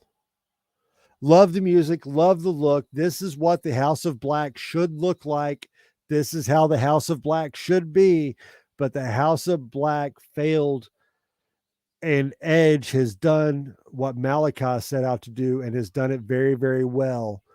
I love the look coming down. I love the purple lighting, and I really like this incarnation of Edge. And I like the faction as Judgment Day. Really, really great sound to it. He's the perfect. Yes, I agree. The biggest part of this match is going to be who the fourth member of Judgment Day is going to be. I really love their the little 3D VR thing they do for them. Ray's also predicting that Finn Balor is going to commit treason and turn on AJ Styles, and that is the popular theory. But before we get too far in the match, let's ask the 8-ball, Magic 8-ball. Do you think Judgment Day is victorious?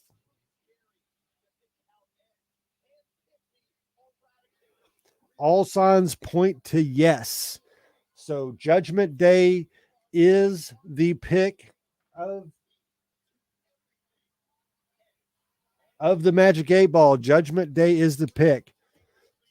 Magic 8-ball, does Finn Balor turn on AJ Styles tonight and become the fourth member?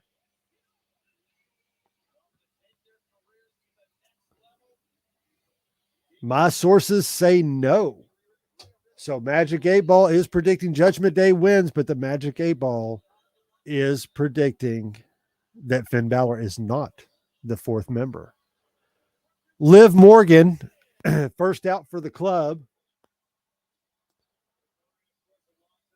turned into quite the good wrestler Liv Morgan has. I got to say, I'm very impressed for someone I didn't really think was going to make it out of the Riot Squad. She's done extremely well for herself. This feud with Rhea Ripley has been really good. Um, Finn Balor out next. The crowd is up on their feet for Balor. The problem I would have with Balor joining Judgment Day is to me, Balor's a number one star. Jeremy C is asking who won, KO or Ezekiel, man. Kevin Owens. Kevin Owens pulled out. To me, it was a surprising win. So Kevin Owens won, beating Ezekiel in what was a great match. It was the best match of the night so far, 3 matches in. So Liv and Balor halfway down the ramp area, they pause and wait for AJ Styles, who is coming out. Love AJ Styles music, man. It is fantastic. So yeah, KO picking up the win in the last match there, Jeremy. So the phenomenal one with the Demon and Liv Morgan are all in the entranceway and heading down to ring. Many Too Sweet signs going up all over the arena. Yeah, we were definitely surprised on that one too, Jeremy. It really caught me off guard because I was not expecting that, and I also didn't expect Bobby Lashley to beat Almost an MVP as well. So a couple surprises for the night, but KO. If you didn't get a chance to watch, when you get a chance to go back and watch the KO and Ezekiel match, it was a pretty good match. A lot of really good spots to it, but it really told a real nice story to it. And man, those two guys can go. So the 6 of them are in the ring.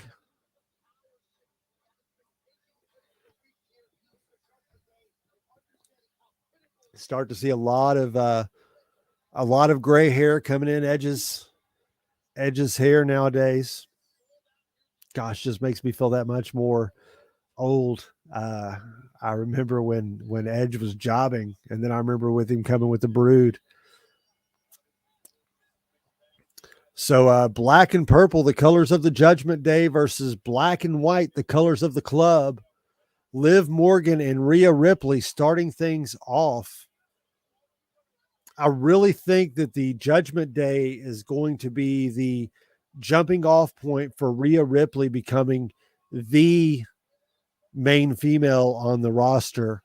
All 6 are in the middle of the ring, banging it out. Balor and Priest, Liv and Ripley, AJ Styles and Edge. The club getting the better of that the club getting the better of that exchange. Wow. Okay. Finn Balor throws Liv Morgan to AJ Styles, who throws her up in the air, who then lands on Rhea Ripley with a Hurricane Rana. Got Ripley in the corner, back elbow, rolls out, going back in the corner again, comes up with a rising knee, throws Rhea Ripley down to the ground. Oh, Rhea Ripley with an awesome headbutt just lays Liv Morgan flat on her ass. Rhea Ripley calling out AJ Styles.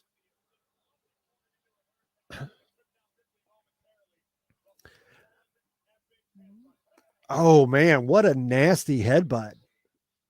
Nasty headbutt by Rhea Ripley. That sounded like it hurt. Rhea Ripley in firm control of Liv Morgan right now. Keeps taunting Balor and AJ Styles at ringside, which I think Rhea Ripley could probably go toe-to-toe with Balor and AJ. So I wouldn't hurt my feelings to see her get hold of either of them either.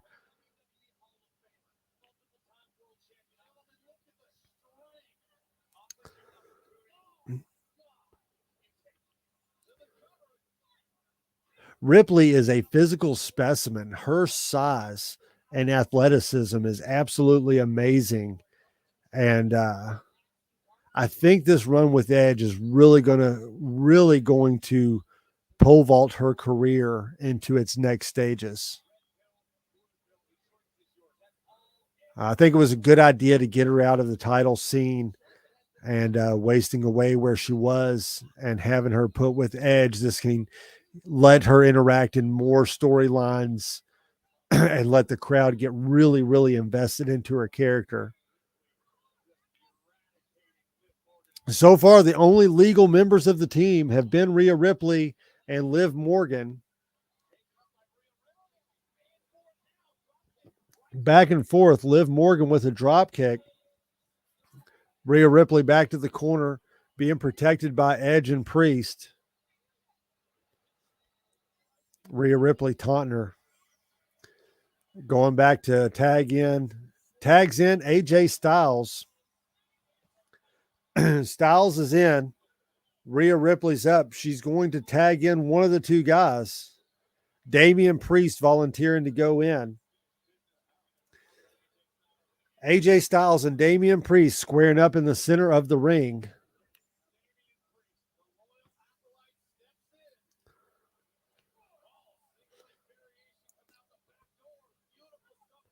Damian Priest, man, he is phenomenal himself.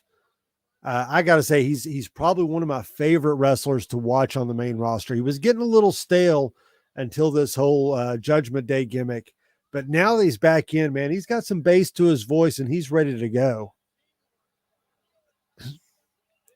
Balor's now in. Balor and Priest squared up in the center of the ring.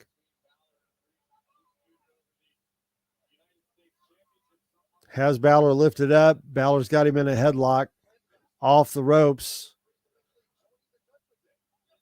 Oh, drop kick to the lower knee. Like there's an upper knee. The lower knee. Balor now has Priest in the corner working on that left leg. I'll be very interested to see who here. Type 1 in the comments below if you think that Finn Balor is going to be the one who turns and joins the Judgment Day.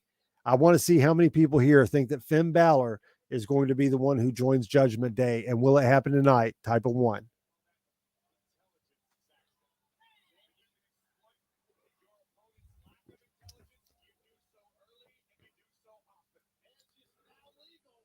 If it's going to be anyone else, hit 2. Edge and Balor on the outside.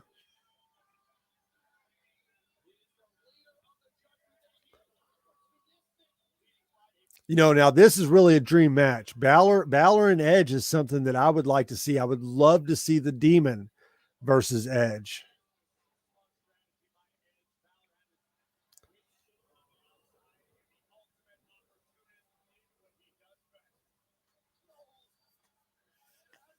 So we know everyone's stance. Everyone's looking to see that Balor is going to be the one to turn on AJ Styles and Liv Morgan and join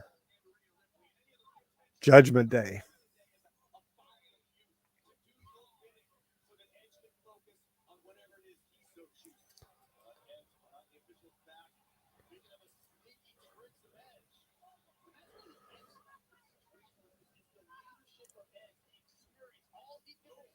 Damian Priest looking good in the ring tonight. Much better. He's got more of a swagger in his walk now than he had leading up to this this stable with Edge. Edge tags himself in. These Judgment Day is moving like a true cooperative team.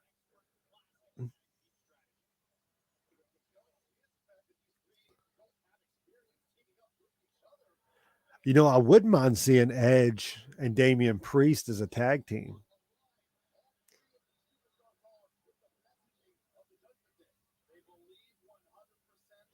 I could definitely see Judgment Day getting into the tag team title hunt coming up really soon, depending on how everything goes and who the fourth member is.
All right, sorry, I had to help the wife out there.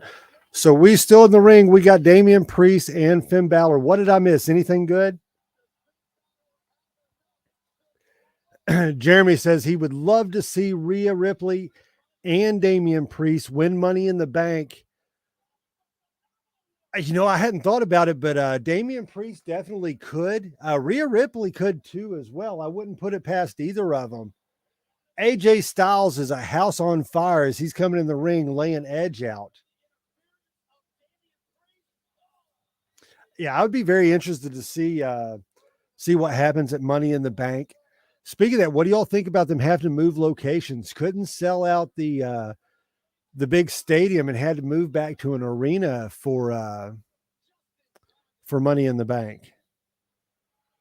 So some executives getting a little learning curve on WWE, thinking they can all do stadium shows. You can when it's the big four, but outside of that, I don't know if they're ready for stadiums for Money in the Bank. So everybody's outside. We got Edge and AJ in the middle of the ring. Oh, Edge on the apron, or AJ on the apron. Elbow. He's going for phenomenal elbow. Crowd is on their feet. AJ is up. Connects with a phenomenal forearm. 1, 2.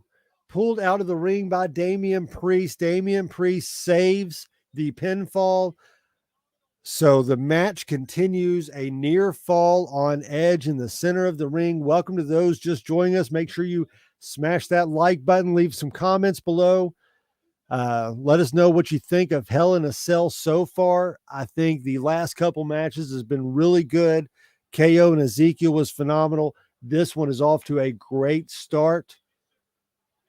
Damian Priest, Rhea Ripley, and Edge looking good as hell right now with everything they got going on.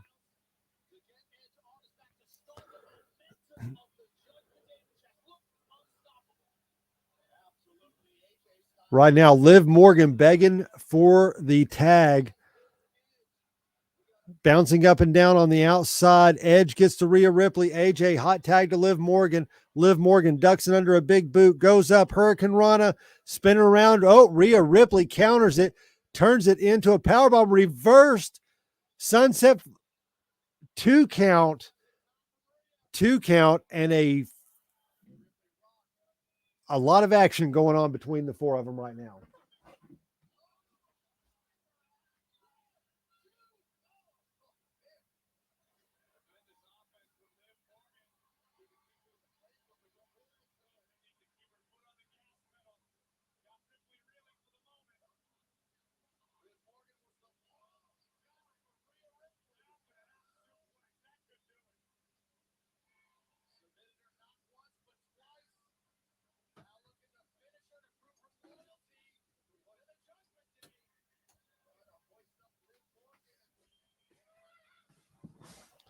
All right, we're back. Suplex. Rhea Ripley for the pin. 2 count. Liv Morgan kicks out on the 2.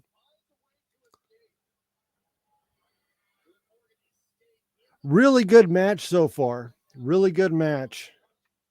The Magic 8 Ball did predict that Judgment Day will win the match tonight. Thank you if you're tuning in on YouTube, Twitter, Facebook. Thank you all for watching the PowerBomb Nation's live reactions to Hell in a Cell. Make sure you like and subscribe, hit the notification bell, follow us. Nice DDT. The club is all over Judgment Day.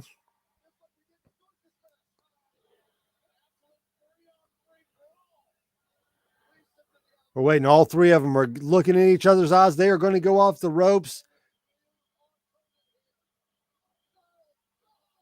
Takes out the 2. Liv Morgan over the top. Hits Rhea Ripley. All 3 members of the club on top of all 3 members of Judgment Day. And this one has just gotten out of hand for the referee. She has lost all control of this match. Balor and Priest in the ring.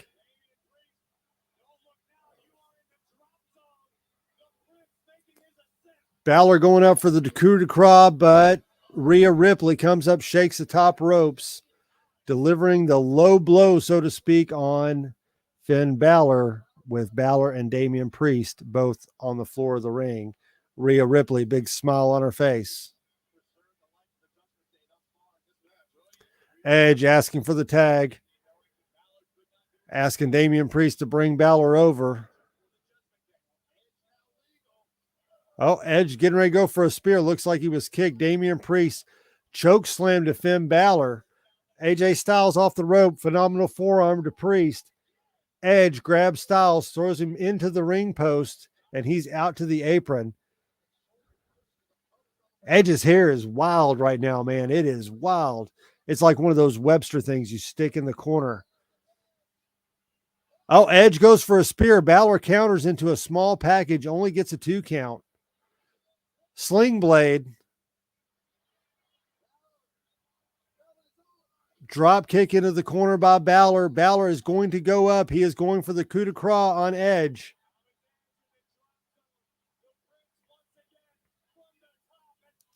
Rhea Ripley is standing in the way of Balor. Liv Morgan on her back, choking her out. Those 2 go out. They spill out to the ring. Finn Balor comes down, misses. Edge with the spear on Balor.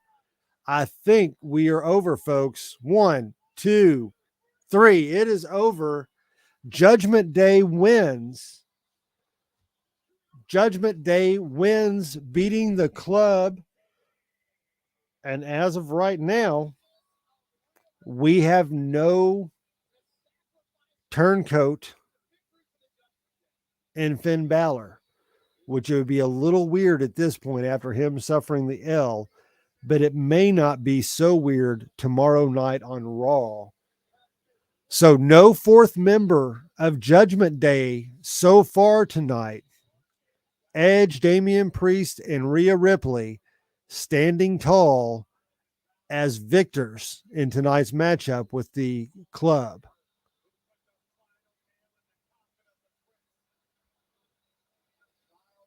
Really good match, but you know, when you got these 6 together, it would be really hard not to have a really good match with them.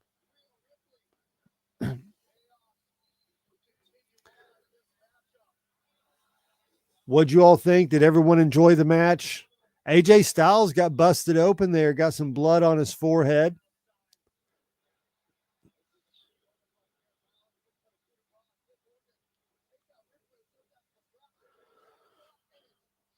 Good match, good ending to the match. Hard to go against anything Edge is involved in, anything AJ's involved in. Those 2 are absolutely phenomenal. I really wish their one-on-one match at WrestleMania would have delivered more of what I was hoping it would do versus what it actually done. But, you know, not everybody can be Steamboat and Savage, and it just wasn't in the cards for them that night.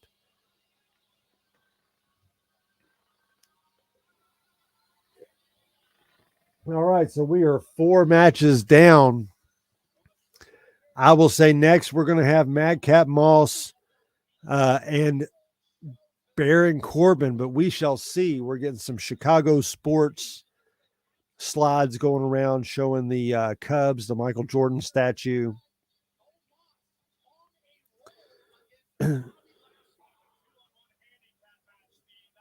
Showing the recap of Omos and MVP versus Bobby Lashley.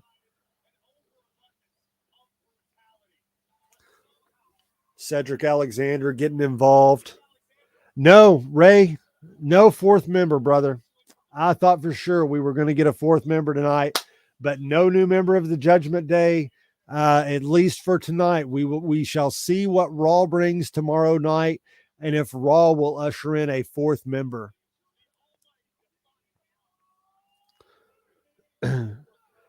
So technically, the Magic 8-Ball got it right on both accounts that Judgment Day would win and that Finn Balor would not become the fourth member. So right now, the Magic 8-Ball shooting 2 for 2 tonight, interviewing Bobby Lashley backstage, or at least following him.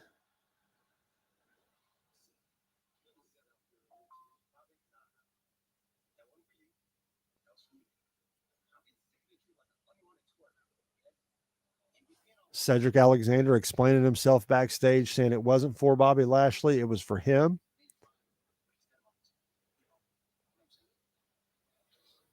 I can go with that.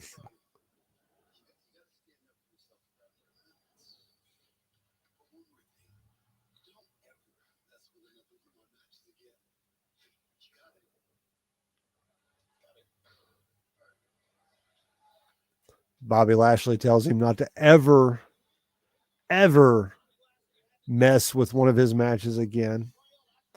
Getting a face turn for Cedric Alexander, I'm assuming you're talking about. Yes, it does look like Cedric Alexander got a little bit of a face turn there. I'm assuming we're going to get a tag team match. Bobby Lashley and Cedric Alexander versus Omos and MVP. So I could see that tag team match coming as early as tomorrow, coming as late as the next pay-per-view. All right, so Madcap Moss and Baron Corbin is indeed up next. I don't know what everyone's problem with Baron Corbin is. I think he's a very talented wrestler. He's a really good storyteller. I personally really like Baron Corbin, and I know that's not a popular thing to say, but I do enjoy Baron Corbin's storytelling.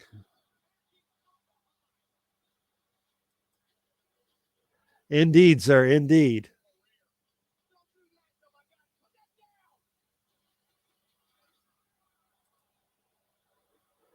I'm excited to see the new Madcap Moss as well.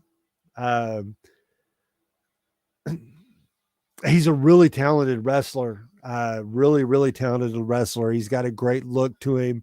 And he's somebody I think that the fans can really get behind.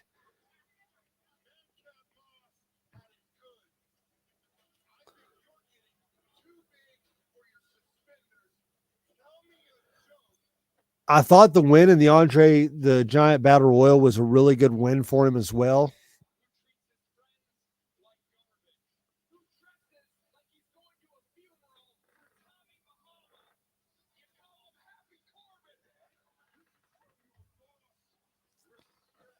So we'll see who wins this match. Let's go ahead and take a poll on the Magic 8-Ball. Magic 8-Ball. Do you think Madcap Moss will be victorious over Baron Corbin?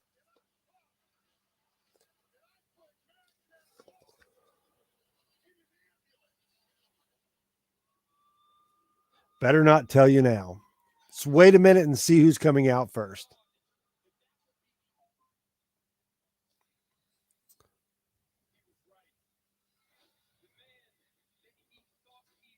Madcap Moss teasing the change.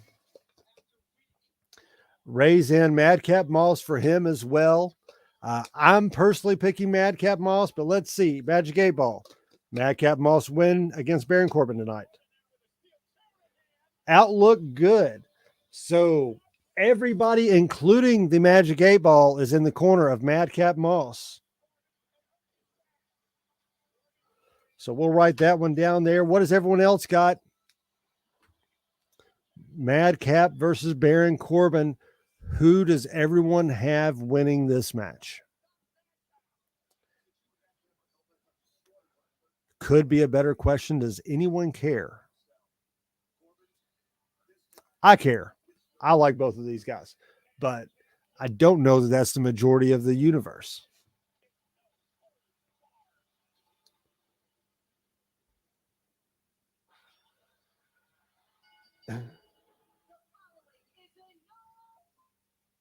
No holds bar match. Madcap Moss, Baron Corbin. No DQs, no countouts. Pinfall or submission only. Baron Corbin is out first. Remember, folks, while we're waiting on this match to start, I have two lucky winners are going to win the Unchained Beast Mode WWE Mystery Box. I got two that I'm going to send out for people who are here at the end of the show with us. We will be giving away two of these mystery figures caged in their cells for Hell in a Cell tonight. Make sure you leave a comment in the comment section below, like and subscribe to the channel. Again, at the end of the night, two someones are going to get a WWE mystery action figure.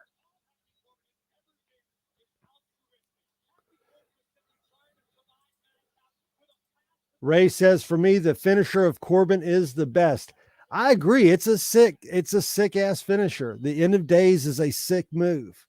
And he executes it so well. Make sure everybody hits the like button. We got a good amount in chat here tonight. And again, don't forget, two of these going out to people who subscribe, like the channel, make some comments, and we'll be hooking up with some mystery figures.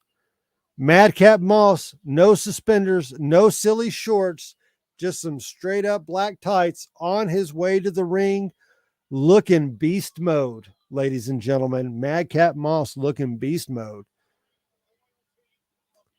So we'll see how these two work together. They did well on the same side. Let's see what it's like when they're in the ring against each other.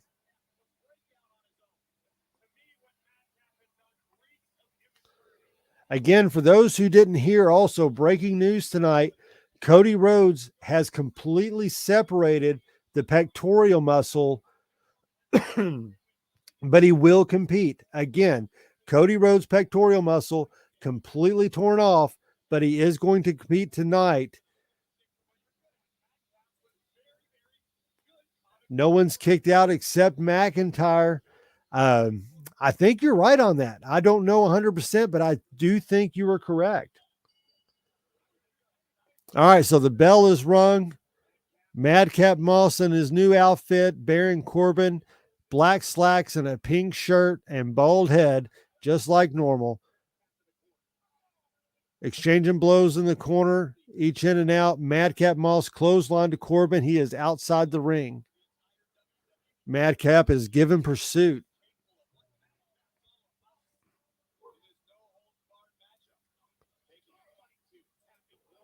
The end of days is the most protected finisher in WWE. No one kicked out except McIntyre. Like I said, I think I've seen the second one about McIntyre. You're right. It is a very protected move. They had a lot of high hopes for Baron Corbin when he first came into WWE. I think they still do. He's a great actor. I mean, he does well with anything they threw him, man. That broke Corbin, poor Corbin or sad Corbin or whatever he was.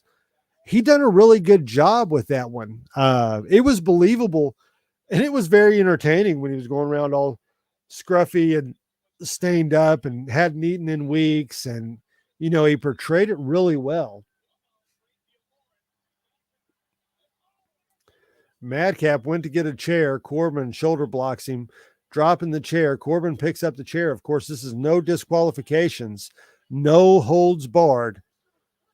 And Corbin doesn't hit him with the chair, wants to just beat him straight up one-on-one.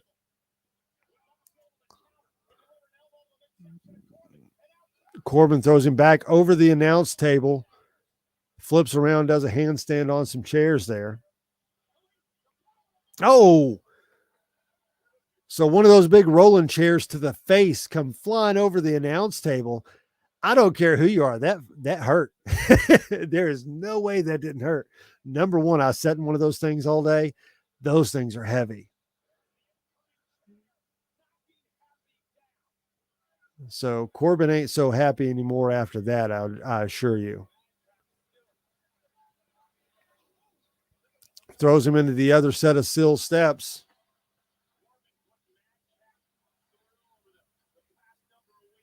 I think we're getting a "We Want Table" chant. Corbin out into the crowd now. Madcap giving pursuit. Corbin clotheslines him back over the barricade.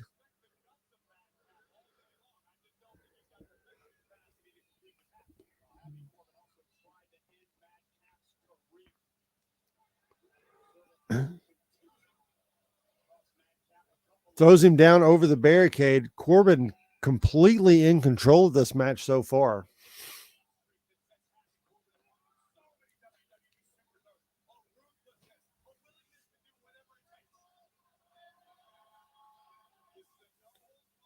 I could just relate more with Corbin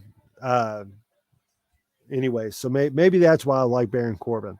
I can relate to him a little more than I can Madcap Moss.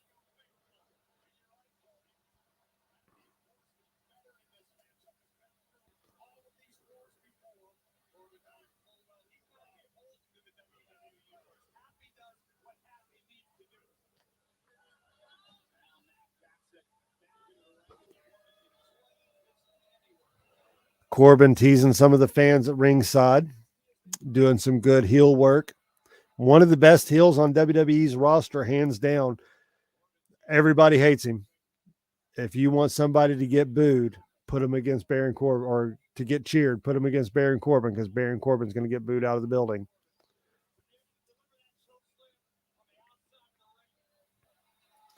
Reaching under, getting some chairs, throwing a steel chair into the ring. Corbin's back up on the apron.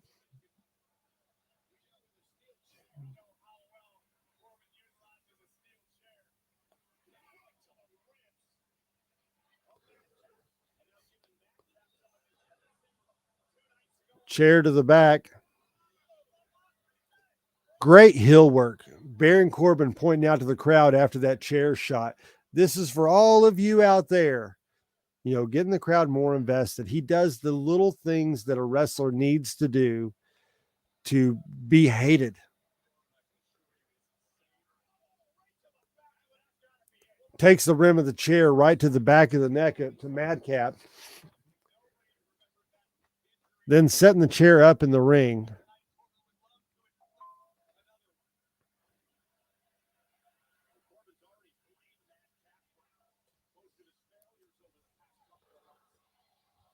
Crowd chanting, "We want tables." We'll see how many tables we wind up getting in the match. Of course, I think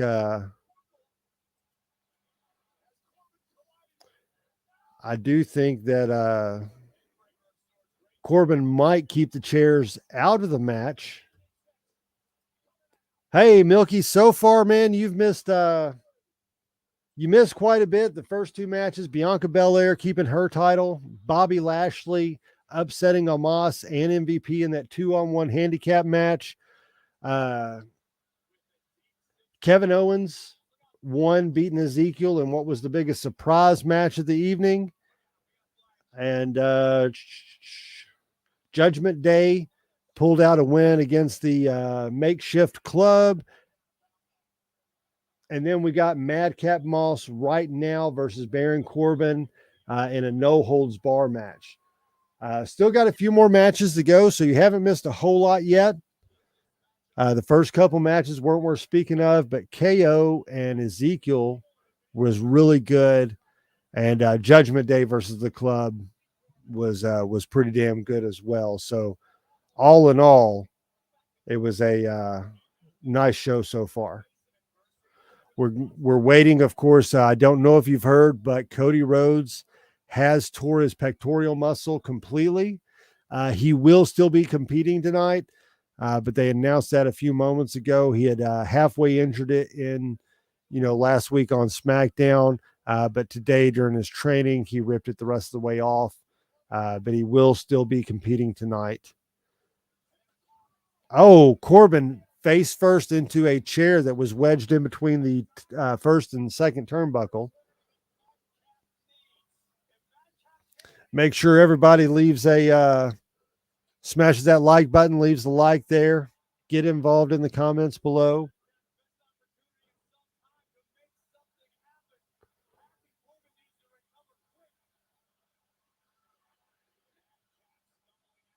Still chanting for tables. This crowd wants some table action, and I don't know how excited they are to. Baron Corbin might not be excited at all to give any fan interaction or fan service such as some tables.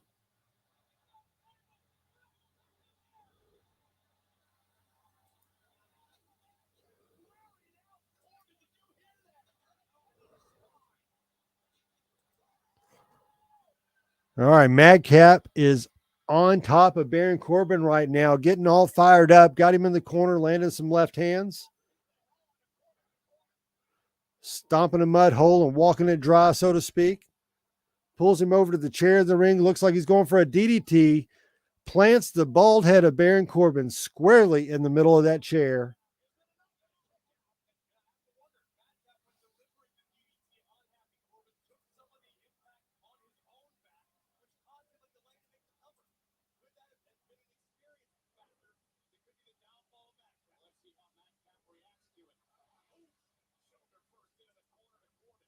Thank you for the informed and professional update on things so far. I'll catch the KO fight for sure. Mad Cat should win this. Yes, he should. He should. This is somebody I think the WWE can put some momentum behind. He would be a good representative. I mean, look at the kid. He's got a great look. He's got a great physique. We know he can talk on the mic. If he's saddled with a good gimmick, he could do something special inside the WWE. Happy Corbin in full control now.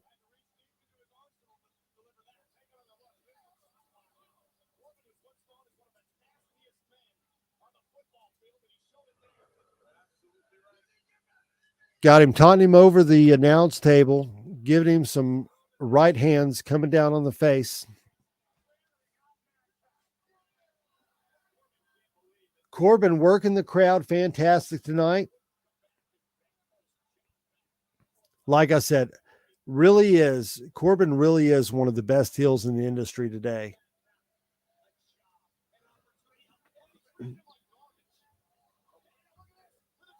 Got his chair around his neck. Oh, throws him right into the announce table. That had to hurt. I don't see how that could not hurt.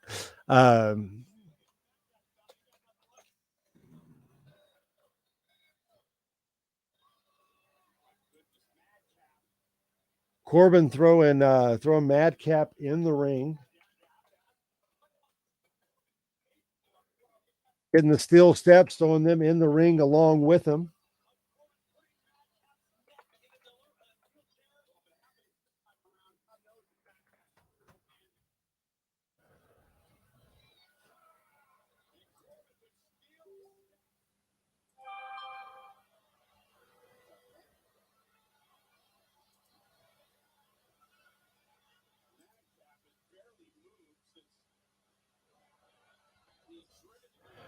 Madcap is down. Corbin's going up.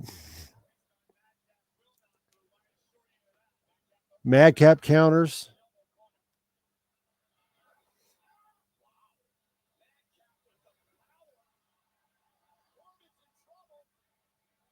Oh, Back slam into the steel steps. Madcap to Corbin.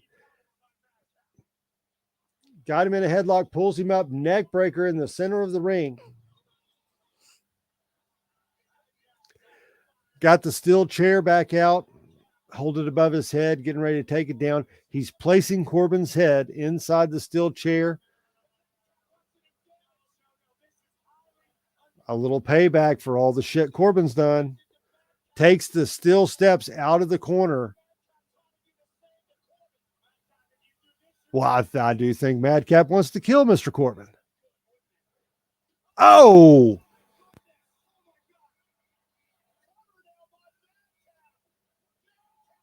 Oh my gosh. That was like a finisher out of Mortal Kombat. Oh, that might have been one of the most brutal finishers that I can think of in recent memory. At least one. Oh, a big old middle finger for some guy in the crowd. Must have been one of the only other Baron Corbin fans in the world besides myself. What a good way for Baron Corbin to get pinned. He had the chair wrapped around his neck, and Madcap took the steel stairs and pounded it on the legs, eventually clipping Baron Corbin's neck in between the chair. We've seen that pulled off with the breaking legs and arms and various things like that. They may have just written Baron Corbin off TV for a little while. They already got him in a neck brace. They're strapping him down to a backboard. I do believe Baron Corbin probably just got written off TV for a moment. So Madcap Moss getting a huge victory tonight over Baron Corbin. I tell you what, that took me by surprise. That's a good finish to a no holds barred match, is when you bring in an unexpected twist to the end. But yeah, very Mortal Kombat type finisher going on there.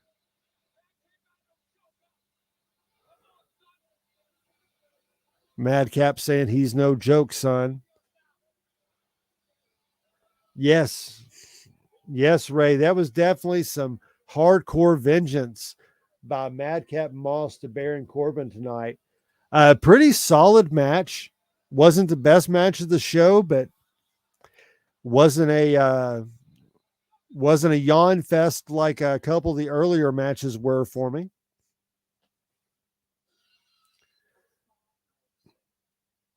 So we're now getting the Cranberry promo on the Peacock Network. And by cranberries, I don't mean the band. I mean actual cranberries.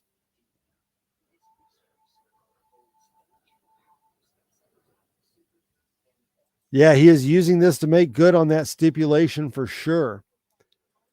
So what does everyone think about the show so far tonight?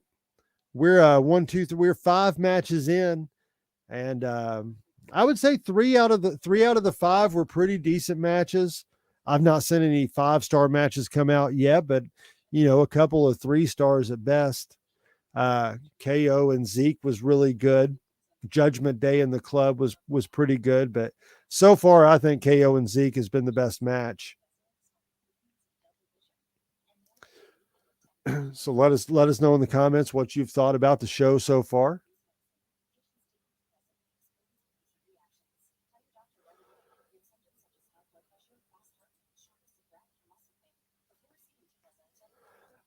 Remember, we're also on Podbean Live. We'll be streaming all our reaction shows and a weekly wrestling podcast across your podcast catcher of choice, but you can listen to us live on podbean.com. Ray saying KO and Zeke was his favorite match. I would agree with that one there.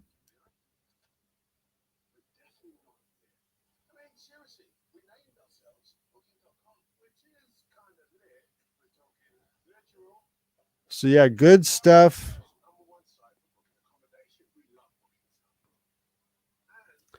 Good stuff so far tonight. 3 out of 5 matches. We got a few more matches left. Let's take a look while it's on commercial break and see what we haven't had.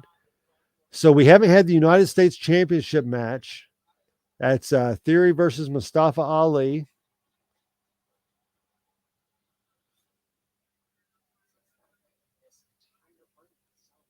And Seth Rollins and Cody. So we looks like we only have two more matches left on the card tonight. Kind of an interesting couple of matches to pin together because, as I predicted in our pre-show, I thought Austin Theory and Mustafa Ali might steal the show. This has potential. This has real potential to be the match of the night and steal the show. Theory coming out to some boos.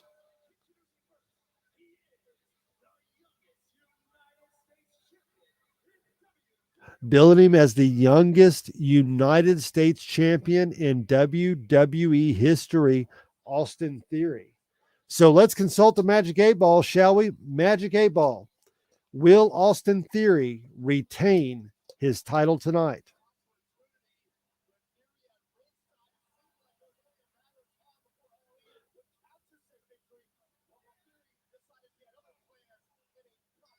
Decidedly so. So the Magic 8 Ball is predicting Austin Theory.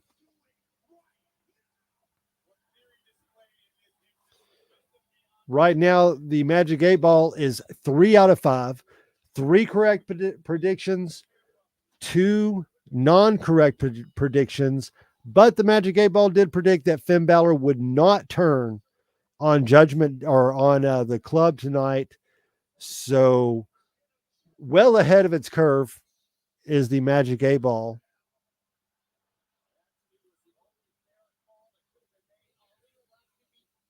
So Austin Theory in the ring. We're waiting on Mustafa Ali to come out next.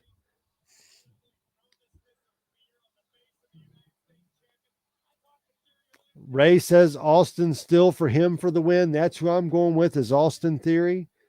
Milky says Austin Theory himself.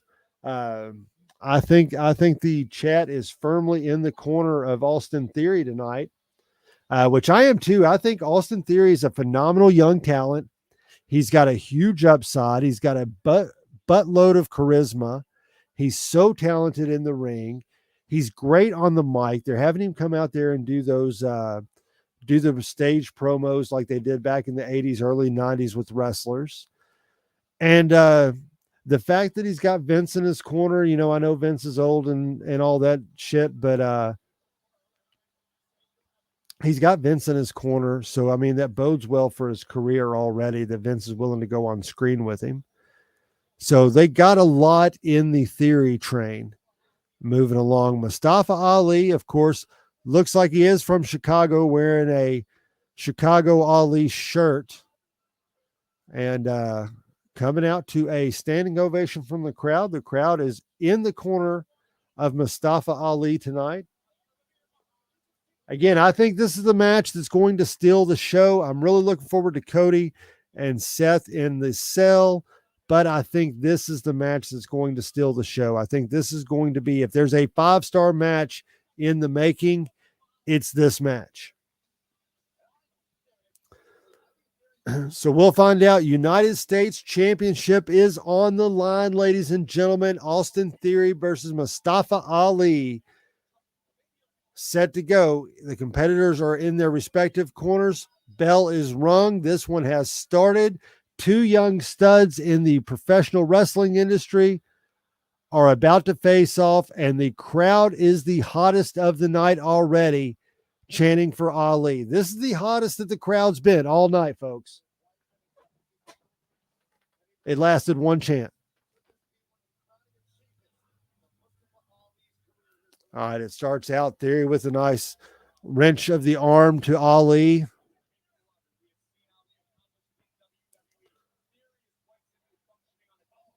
Ali twisting off the ropes, flipping around, chop across the chest of Theory. Hip toss when Theory comes running. Theory jumps out of the ring, taking himself a little break. Great classic heel move by Austin Theory. Clapping, kind of rubbing it in Mustafa Ali's face.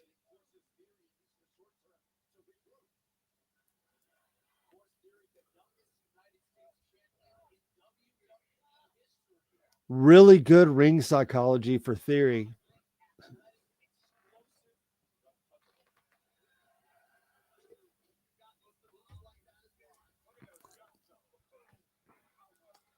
Austin Theory saying me all day. Taunting both off the ropes. Nice Hurricane Rana by Mustafa Ali. Another hip toss. Third hip toss. Theory runs back out of the ring. Smart move. Good ring psychology by Austin Theory. A little more upset this time. Mustafa Ali getting under his skin a little bit. The crowd chanting for Ali again. Ali, of course, got the Chi-Town tights on.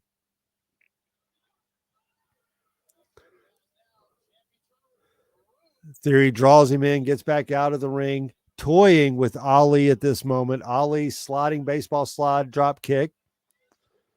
Going up to the top rope. Theory on the outside.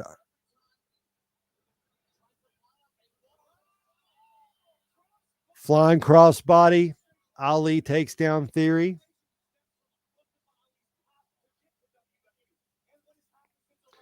Big Easy, House of Pop. Hey there, hi there, ho there. How's it going, my man?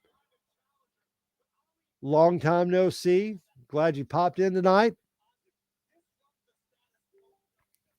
Make sure everybody checks out Big Easy's House of Pops.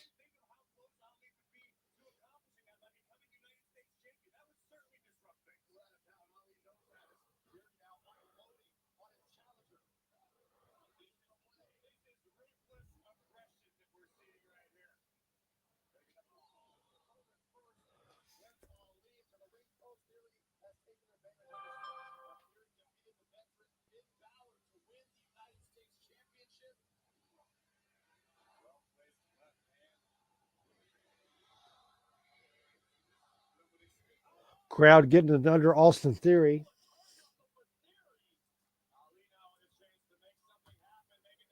Ali going to the top rope. Oh, Theory throws him out.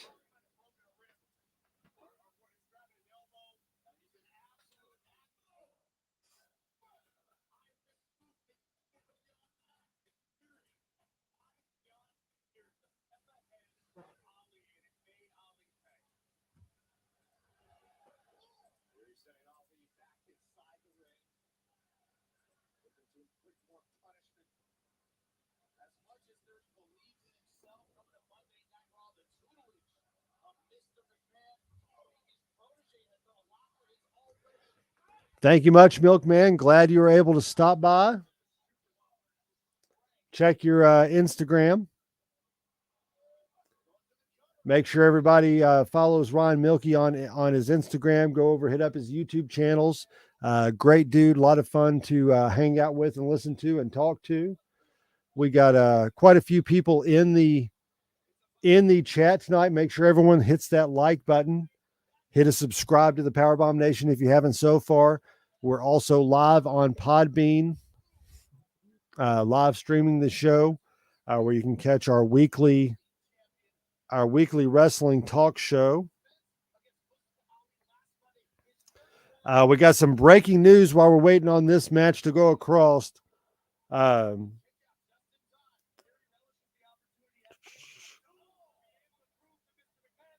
People thinking that Bray Wyatt will be making his return tonight. Like I said in the top of the show, I think Bray Wyatt's going to be returning tonight. Has led to a surge in buys to Peacock. Hey, there's Big Easy's House of Pops right now. What's up? Hey, how's it going, sir? Pretty good. How are you? Fantastic. Can't complain. Just checking out some damn good wrestling tonight. I'm pulling it up right now because I just left our weekly live chat, Let's Chat with Veterans, and now I am here with you. Awesome. Make sure you leave a link to that show in the comments down there so people can check that out next time. We just had one of my best friends in the entire world, who I deployed with on there, Miss Ashley Ashley Hawkins.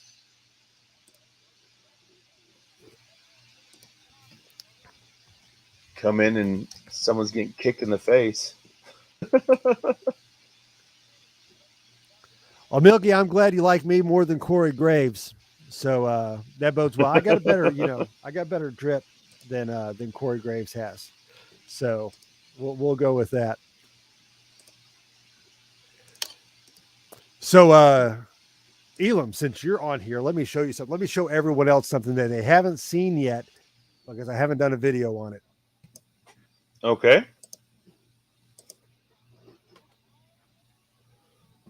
So I picked this up the other day. Nice. I need to get me one of those. Yeah, that was I seen that one and I was like, yeah, that one's going to have to make its way into the collection.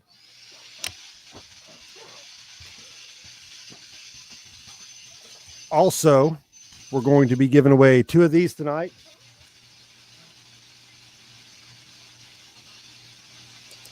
Little mystery pack of some caged beast mode WWE mystery figures. Nice. I've completed my collection and I have a few left over. So we're going to be giving 2 of those out tonight to people who like, subscribe, and hang out with us throughout the evening.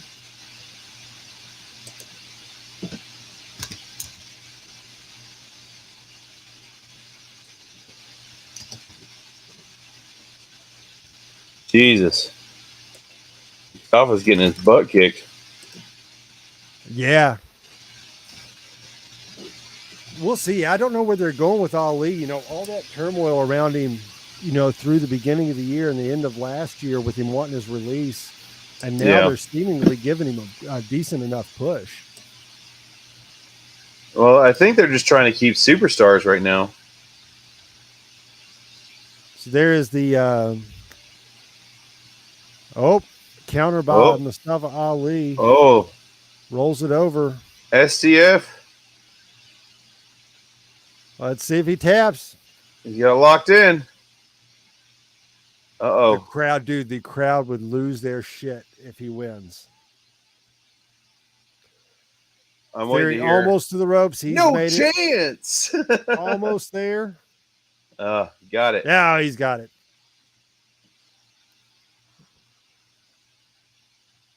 I tell you what, this is the loudest the crowd's been all night. This match has definitely been the loudest match of the night. That's crazy. Becky Lynch drew some pretty good heat, but that was the only reaction in that match was booing Becky. Yeah, Becky's playing a really good bad guy right now. Oh yeah. Yeah, she was pulling in all the hate.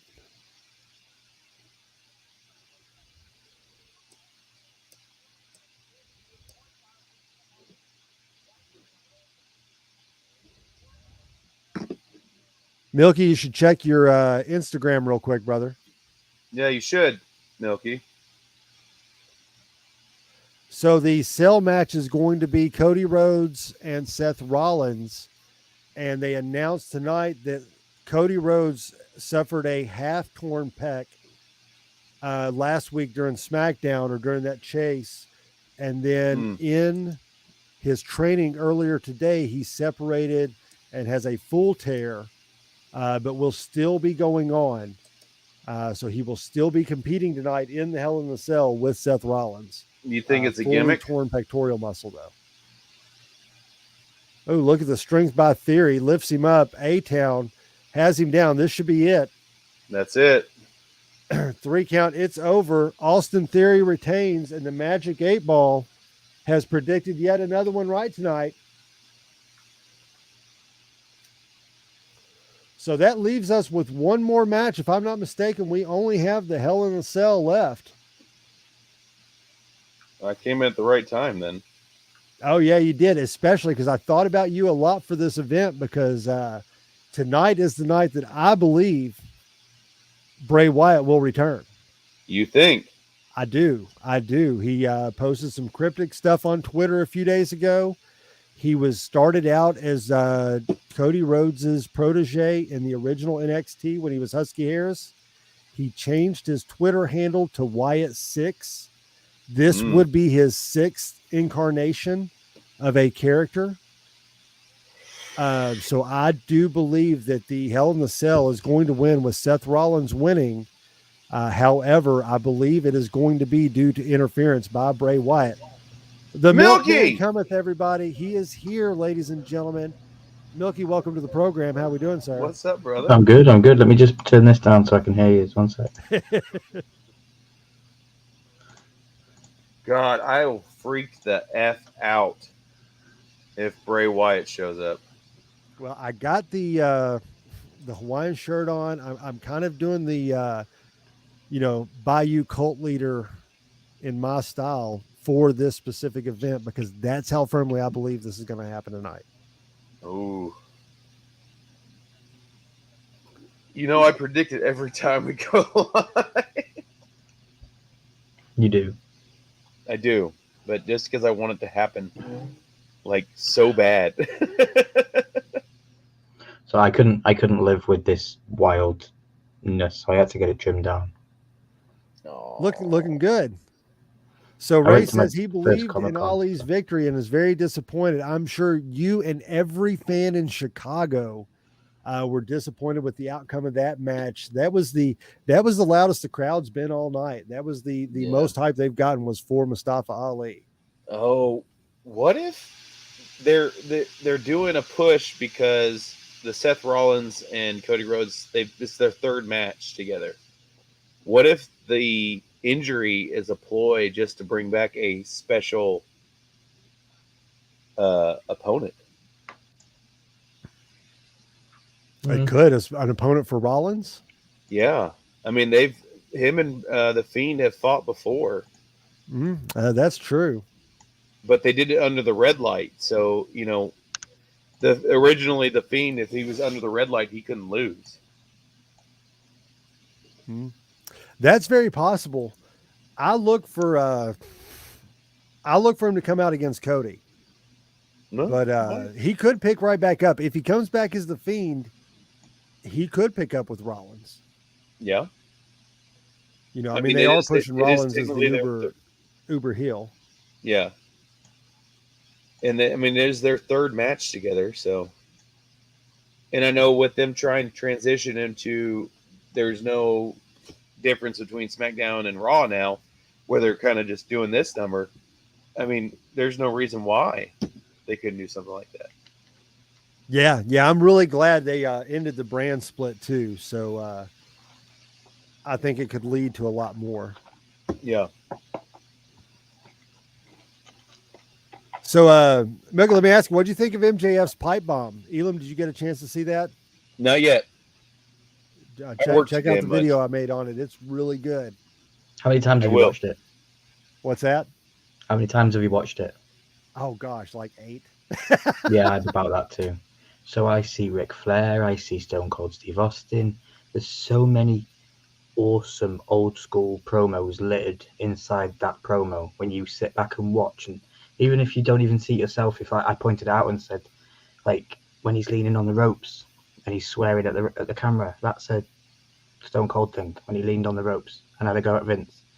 And he emphasized words like Ric Flair when he came off the ropes like Ric Flair did. And he had the little strut, and it was hands down the best wrestling promo in the last 10 years. Yeah, I wouldn't doubt that. Easily. It was definitely his Stone Cold moment. I mean, I went, action figures I'm sure flew off the shelf if you could even find one, but I got one sitting back here behind me. And it's a complete shoot as well, because Tony Khan is completely in on it all. The cage is coming down, gentlemen. Oh, here we go. And in the end, Brock Lesnar comes out and destroys Cody. Oh my gosh, I hope not. That'd be a good pay-per-view. Either him or freaking Roman. Oh no. Very Raw centric tonight. I think all the matches were heavy Raw people.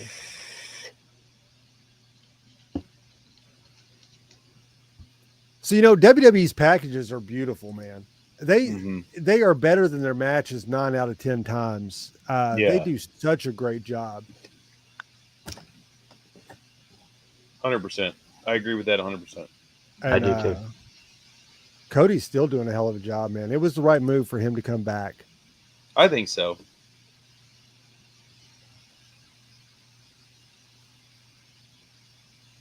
They made his interaction with the fans has been stellar. I'm definitely digging Cody's return so far. He brought me back. He brought me back to WWE. I wasn't watching very much, and because he did what he did and decided, I'm going to leave and go and do this big massive thing, and then I'm going to come back and be even bigger than I was. Like, well done to you. You know what I mean? Yeah. Did you all hear what Vince said to him? Because they flew down to his house and met with him at like 3 a.m. And did you all hear in the interview what Cody said Vince's words were?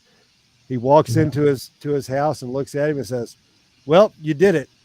You did it. You proved me wrong. So how much am I going to have to offer you?"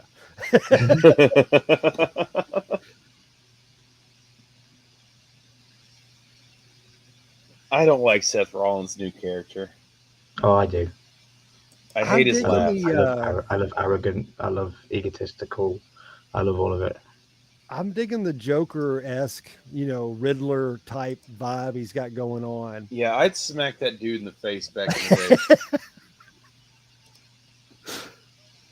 I love the laugh. The laugh is the best part about it.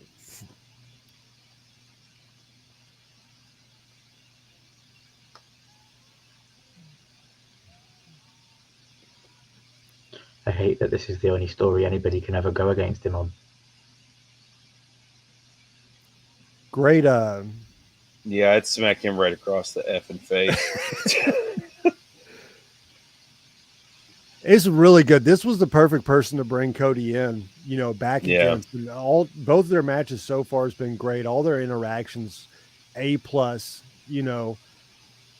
Right now, if you're looking across the wrestling industry, Roman, MJF sit along the top, and you got Cody right there below. Outside of that, I don't know that anyone else is even close to their level of what those three are doing right now. CM Punk's going to be next, but even his has not been as good as these three. No. How long do you think it'll be before MJF makes an appearance on WWE? I don't think he will. With this angle, I think he's going to be the interim champion, and then him and Punk will have the unification match. I think Tony Khan has secretly inked him in on a deal with big money, and I think he is going to be AEW for a while. Yeah. But you might as well leave the bidding war on the table because that'll be a lot of fun in 2024. And I like Seth Rollins' new Titantron graphics. I don't think that Tony Khan is opposed to like letting MJF go for a Royal Rumble or something, to give him that money. But I don't know if Vince would allow it. Oh, Where are the polka dots? Whoa! Seth Rollins breaking out the polka dots of the American Dream. Oh my! So now you know Cody's coming out. Oh, that's fantastic! A big old dig. Yeah. In the face of Cody Rhodes. Sorry, Milky, didn't see that one coming. That's fantastic. That's cool. I don't know that Vince would allow him to come on there unless he thought he had a shot at him. Yeah. But if he knew it was going to draw eyes, if he knew it was going to pull money, because that's all that they have to do is build the wall, build it. And then Tony Khan says, like, you can have him for one weekend. Yeah, Nick Khan might do it. I don't know that Vince would, but if Nick Khan went and said, "Hey, this needs to happen," it probably could happen.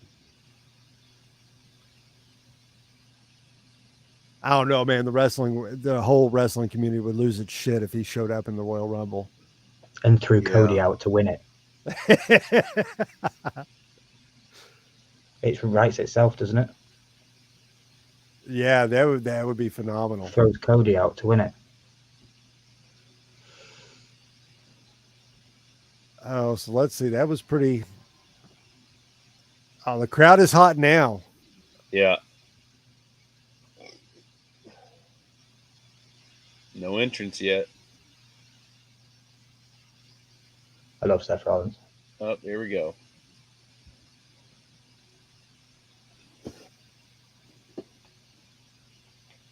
I'm just curious, how long are they going to be able to milk this before we have to have Cody and Reigns? I mean, even his theme music sets up for the battle.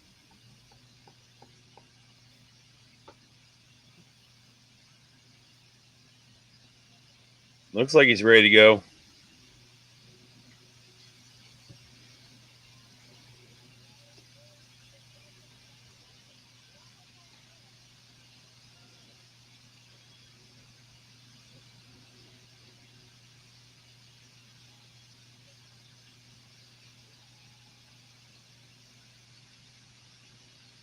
Cody's entrance has gotten so much better since WrestleMania. Yeah. Yeah, the crowd is I don't like the song.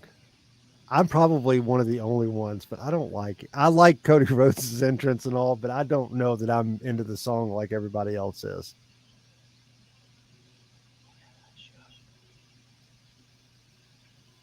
Like I still got Glorious, Bobby Roode's as my Mm-hmm. ringtone. Glorious. It's brilliant. But I wanted to have Cody Rhodes on there so bad, but I listened to it and I'm just like, yeah, I can't get into it. I know my daughter still rocks out to Judas before school every morning. Hmm.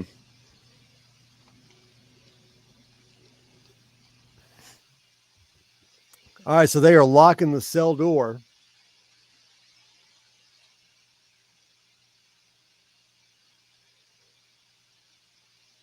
So we'll see. Staring We each got other plenty of time. It down. is 10:30. We got about a half hour. Seth's showing off the polka dots.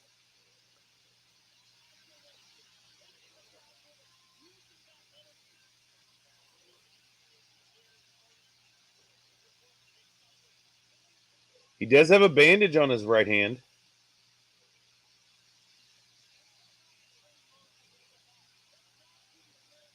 We'll see. I don't know how bad a pectoral tear is. I've never Well, had that. it put Triple H out for a year. Was that? But I thought that was his quad. No, that Like was his pec. Oh, was it? Yeah. Well, more power to Cody for wrestling tonight, then.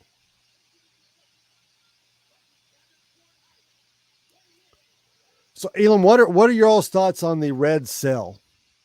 I don't like it. I don't think I do either. I know it was a Raw thing, and then they've just made it red the whole time. I don't like it.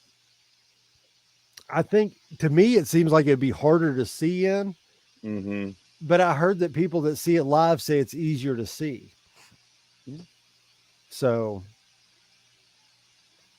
oh, look at his chest. Oh, yeah, his chest is bruised. Look at that bruise on Yeah, there. it's very bruised.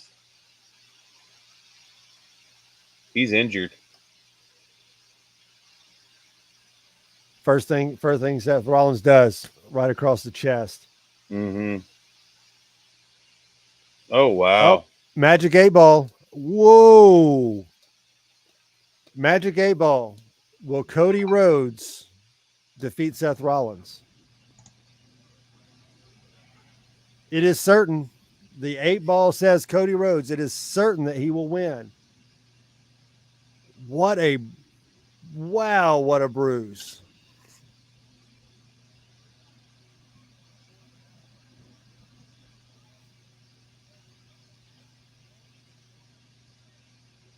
He's gonna win. He's not. He wouldn't have got in the ring with that and still lost. He has, yeah. That and it's got to set up something. I think tonight sets up Cody's SummerSlam.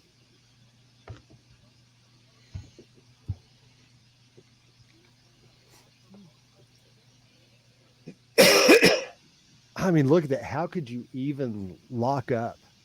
I mean, a lockup would probably hurt so damn bad.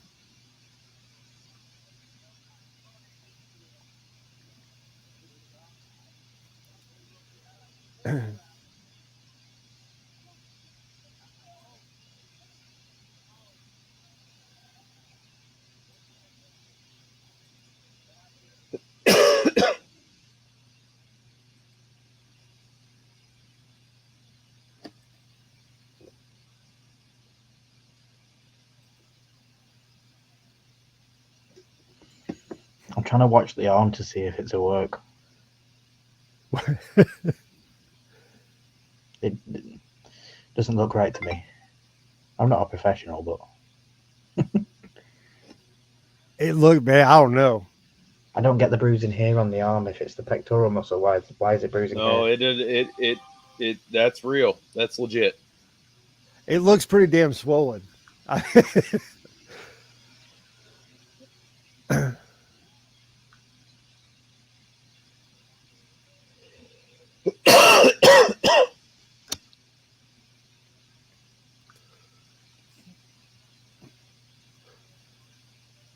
So maybe they'll set something up, give him some. He's got to get some time off after this, at least in ring.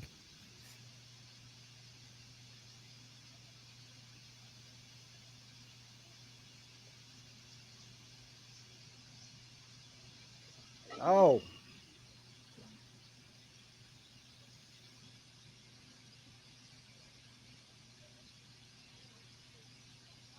They need to make Seth Rollins' outfit a DLC on 2K22.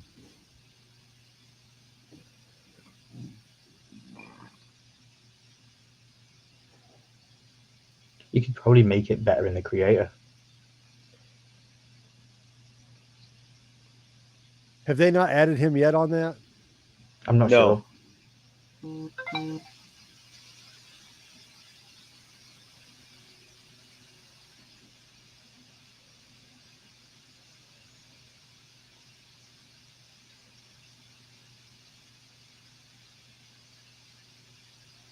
Oh, it looks like it's getting ready to pop. I can't explain to those listening and not watching.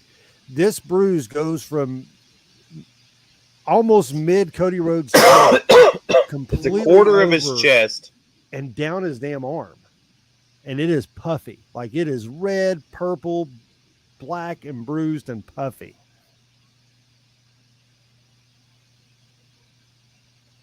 He's favoring it for sure. Oh, yeah. And it's an under his bicep going down to his elbow.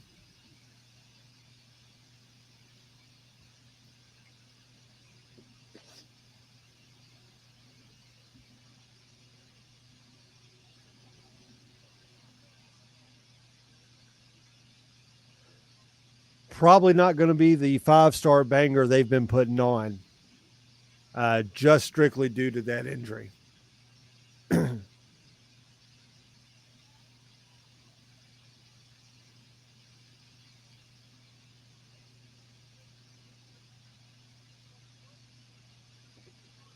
Both men outside the ring. Seth Rollins with the kendo stick. Cody up against the stage, poking the kendo stick directly into the bruise on his arm.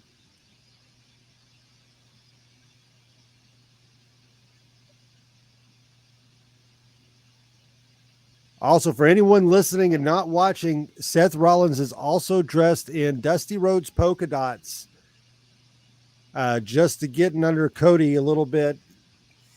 Some great ring psychology going on.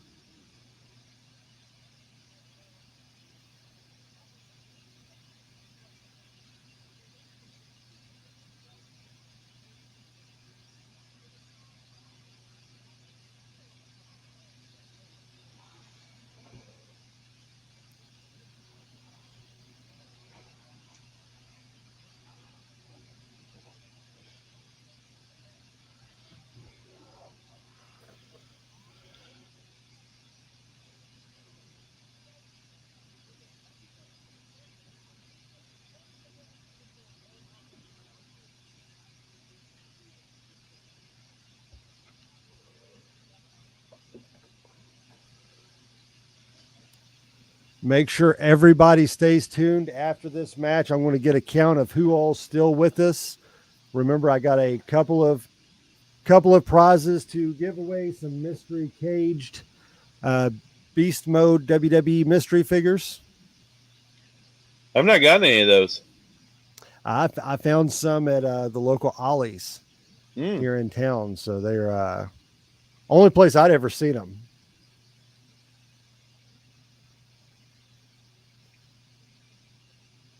Well, maybe I'll win one tonight. Maybe.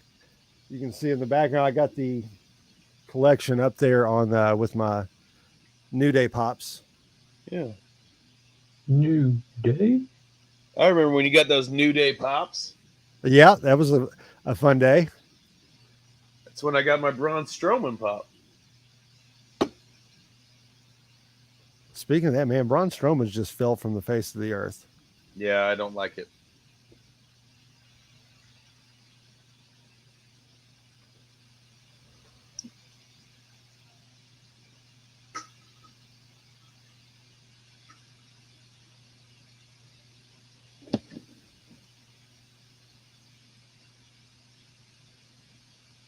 Uh-oh.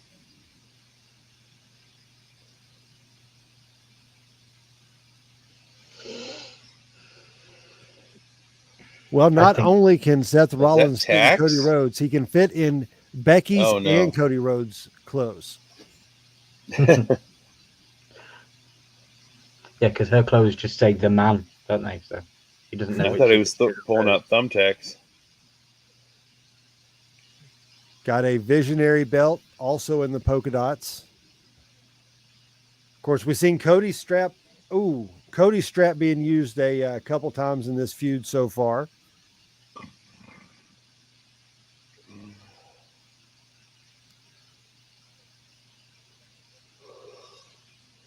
Been a bit of an old school addition to Raw as of late, using a strap in a match, an actual weapon you've seen from back in the 70s and 80s.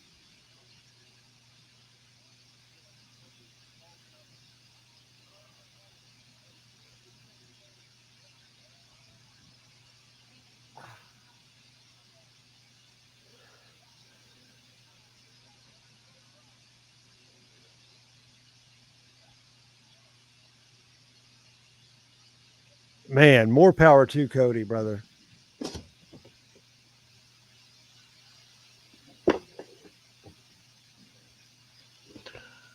definitely a good performance they're both putting on. That would have hurt, that belt. Oof.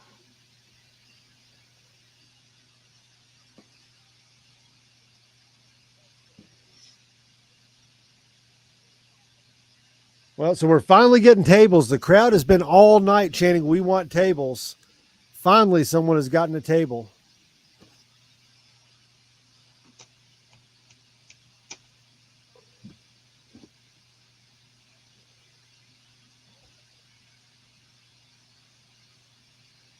Crowd giving a thank you, Rollins, that he finally got the table for him.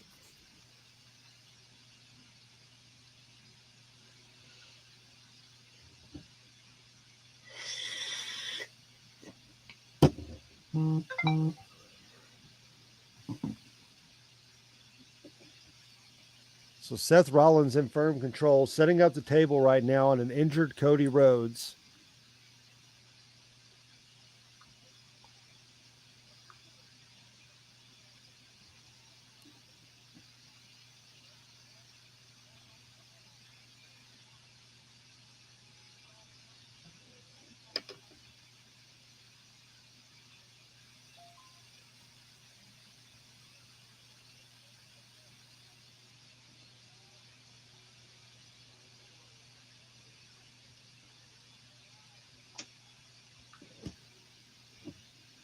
All right, so the table is in the middle of the ring. Cody is up on the top turnbuckle. Seth's going up to the top rope.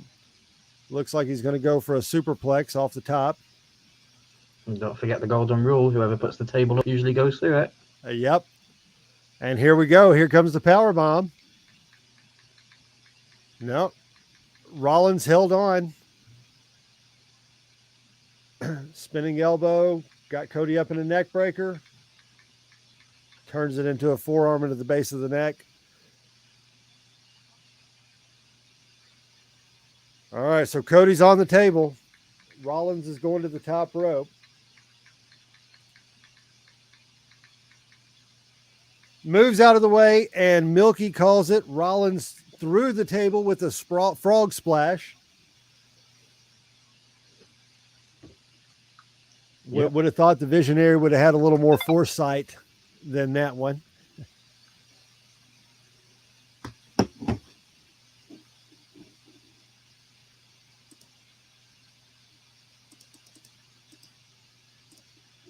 You can see it now where they were in the room writing it, and he's like, I'm going to go through a table. He's like, you can get it yourself. There was a Fiend belt in the audience.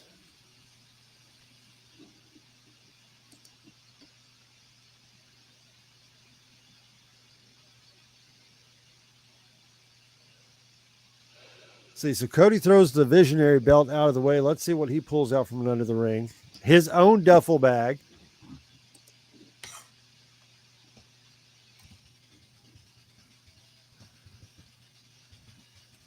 With a cowbell. Don't see that nowadays. I don't think I've seen a cowbell since JBL. Yeah. Back when he was, before he was JBL, when he was Bradshaw. Oh, and he's tying it to himself too.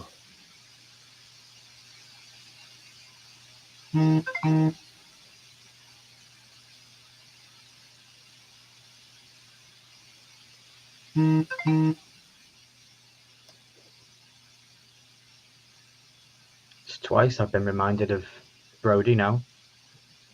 Feels like a Brody-esque kind of match, the way he was, you know.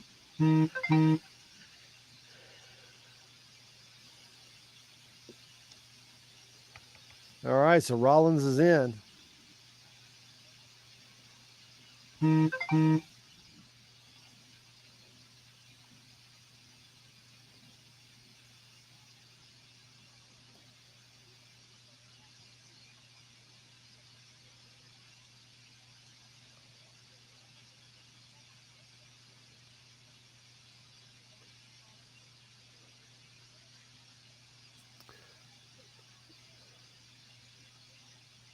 Blood. It hasn't Got him gone black and spliced up white good. yet. Always need more cowbell in a wrestling match.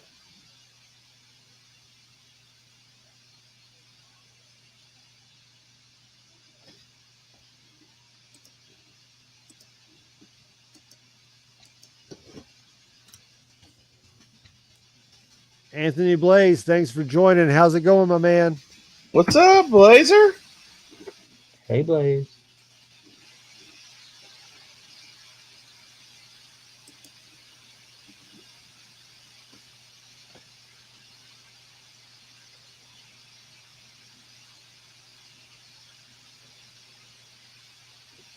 He sent me a message, said he was watching wrestling. I was like, well, you need to watch it over here.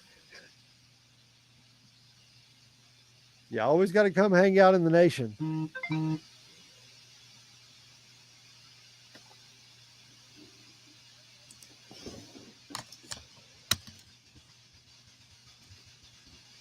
I gotta say, even with the injury right now, man, this has been the best match of the night. Injury. You need to do air quotes when you say injury.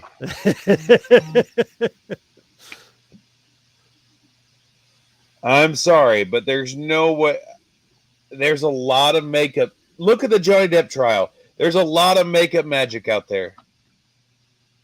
There is a lot of makeup magic. Anthony, thank you for subbing to PowerBomb Nation. I know he appreciates it very much. Absolutely. Hang out to the end of the match. You might just find yourself in possession of a mystery WWE box. All right, so the crowd's on their feet again for another table.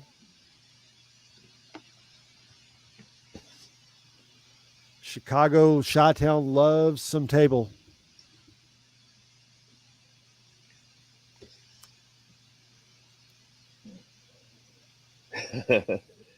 It's just so you know, Dwight, Anthony Blaze is the soda king of Arizona.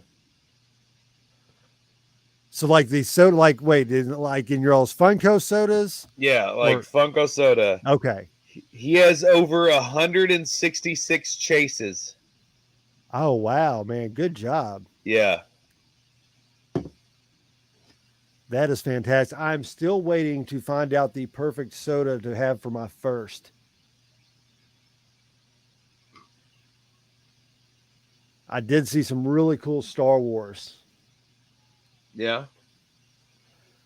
So I wonder if the WWE edited the crowd chanting CM Punk. I'm more than positive that has probably been Yeah, they edited had out to. tonight.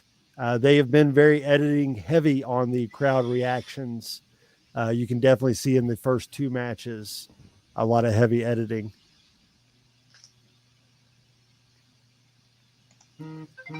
Crossroads doesn't get it for Cody. Seth kicks out at 2. Anthony says your first soda needs to be the Stone Cold soda. Isn't that one hard to come by? You gotta. It's on GameStop. You can order it on GameStop. I might have to check that. That would be a very fitting Yeah. soda.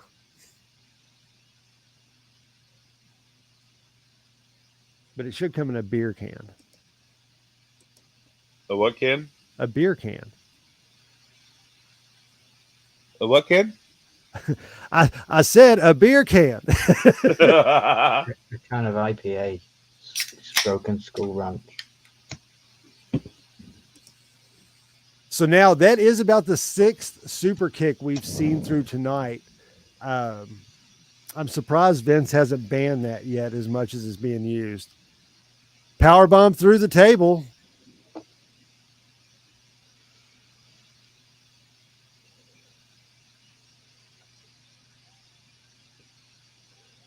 Cody kicks out just before 3.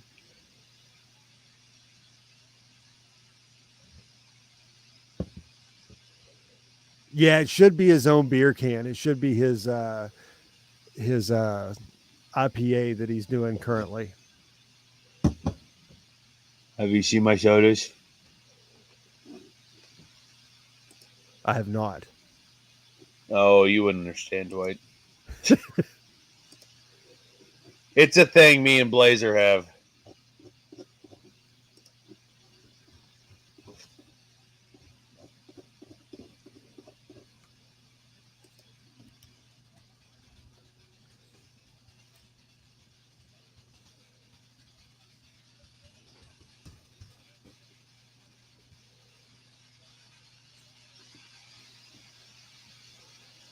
I thought they banned the buckle bomb from when he hurt Sting. He might have just put it away for a while, but I think Cody's already hurt. Used it. Cody's already hurt.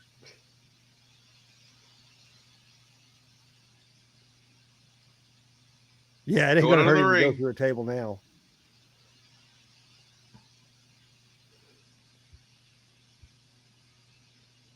So, yeah, I will go out on a limb and say that we won't be seeing Cody in the ring for Sledgehammer.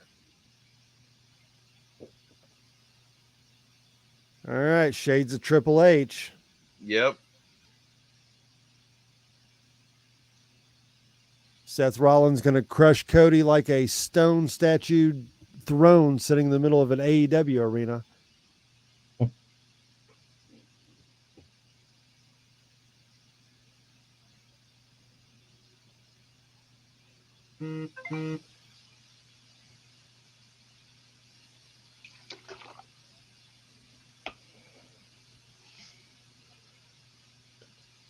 Yeah, Blaze, I think you're right. Cody is going to be out of action. Get him with the pedigree. Pedigree. Oh. Jeez. Almost a 3 count and a kick out.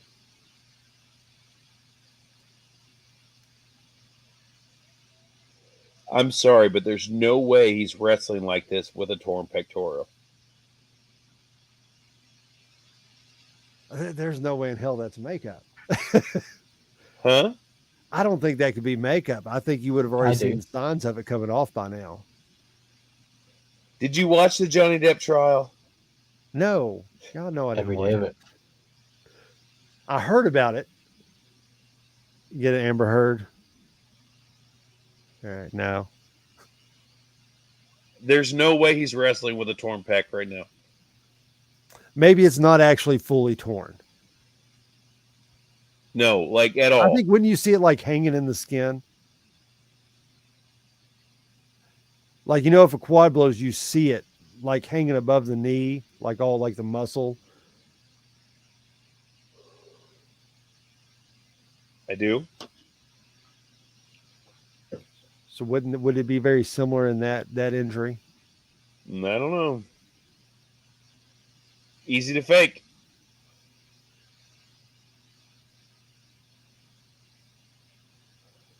Curb stomp, it might be over if he didn't take too long to get over there.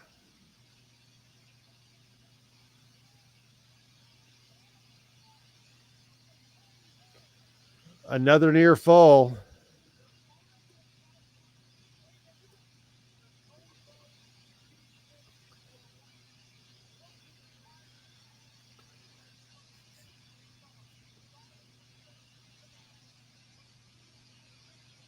That bruise has gotten smaller. Yeah. Doesn't look as red.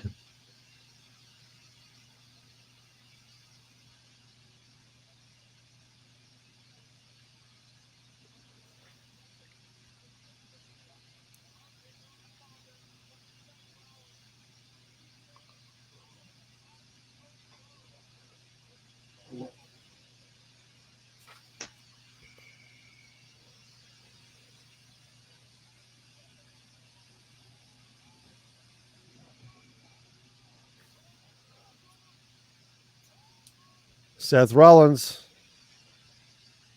Cody Rhodes reverses. Lol, Anthony. Dustin should come out and help.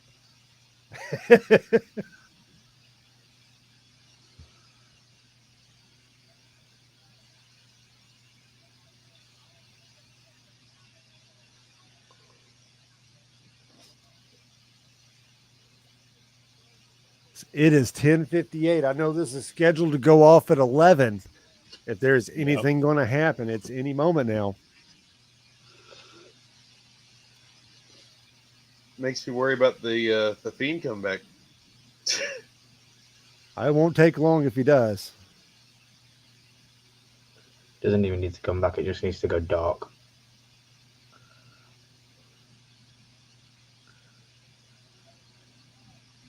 That's just how they ended the show. It just went dark and said, "I'm here," and then that was and then it. Monday night, then it, No, let me Monday in. Night Raw. 2 Crossroads. He's going for a third. All right, if he hits this,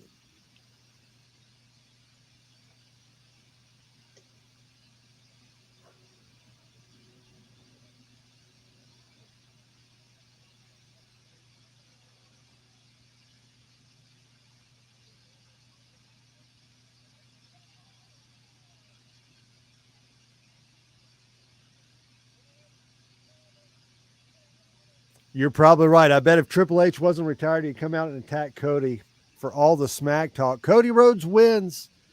Gets a 3 Cody count Rhodes on Rollins wins. after a sledgehammer hit.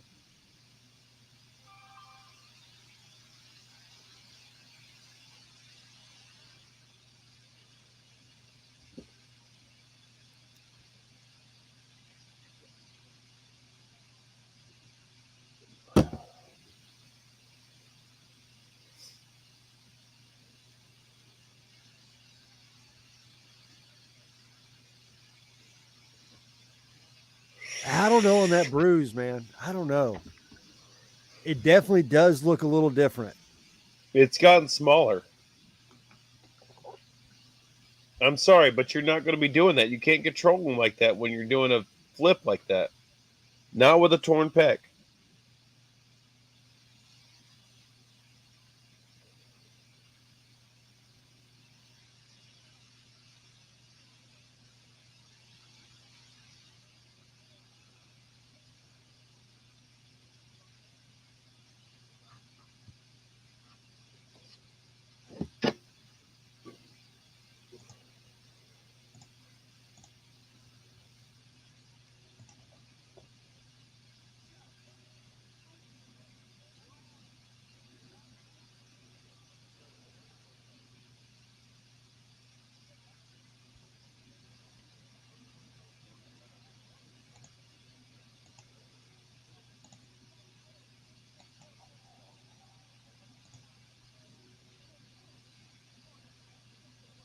So it's 3 decisive victories over Seth Rollins.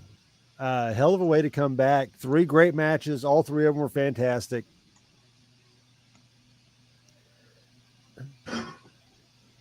Any complaints with the way Cody's been handled since his WWE return?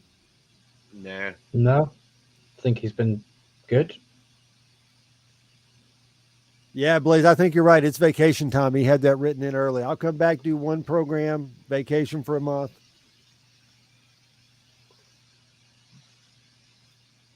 It is a good way to buy some time because right now they have to buy time between now and next year's SummerSlam, I think, in order to put a championship on this dude.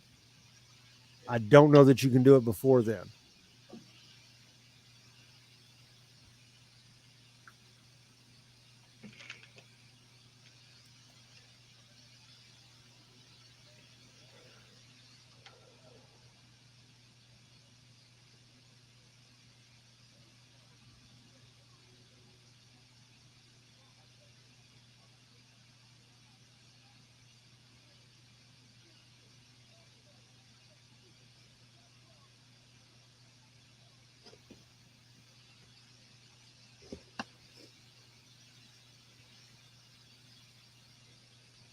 All right, we're going off the air.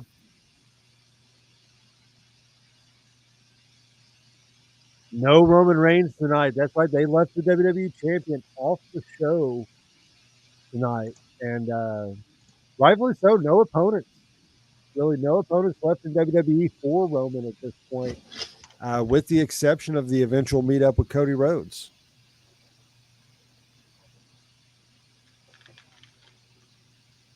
Well, fellas, I have to get up super early in the morning, so I am going to hop off here. Good luck to everybody for the giveaway. Dwight, thanks for sending me the link, brother. Not a problem. Thanks for joining us for at least a couple of the matches, Elam. Make sure everybody goes out and checks Big Easy House of Pops. If everybody in the channel who is left, it looks like there are 5. Go ahead and put a 1 in so I can catch who's here. And yes, Elam is being a slacker. Yeah. So all right, I'll put a 1 go ahead and in. put a 1 in the channel if you're still with us. I've been up since 2 o'clock this morning, Anthony. Jesus. Put a 1 in, slacker.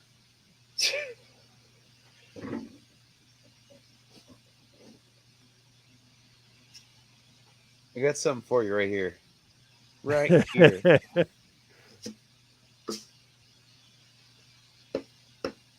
Fat Thor going to get you. Still doesn't change the slacker.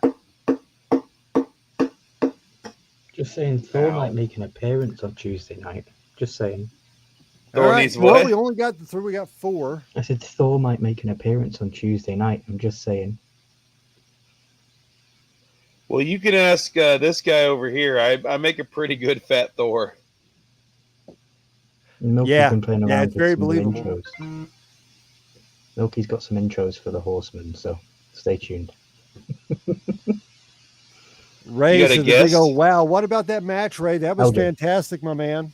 I know Ray's been here with us all evening. Everybody, make sure you put a 1 in the chat. Get entered to win one of the WWE. What's it called? It is a WWE Beast Mode Uncaged. Beast And Mode You rip the Uncaged. chain off of this little bad boy, and there's a figure inside along with their Beast figure. There is a Bray Wyatt and the Fiend on here, Elam. So he is pretty cool looking. So don't drop a 1, guys. I need you, Milky and Anthony Blaze, to retract your comments. That'd be great. All right, come on. I'll give a couple more minutes. There's 9 of us in here. We've gotten about 4 or 5 responses. Drop some time in here before I randomly pick out a couple people. Make sure you sub to the channel. Give a Don't big make like me bring on the video. hammer down on you.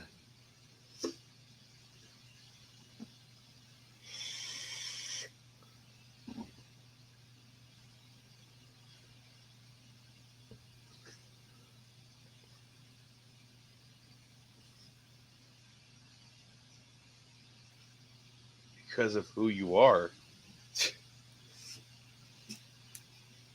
So, have you all been watching Kenobi? Yes. Yeah, isn't that fantastic? Yes. I have. Yes, I am a Broncos fan.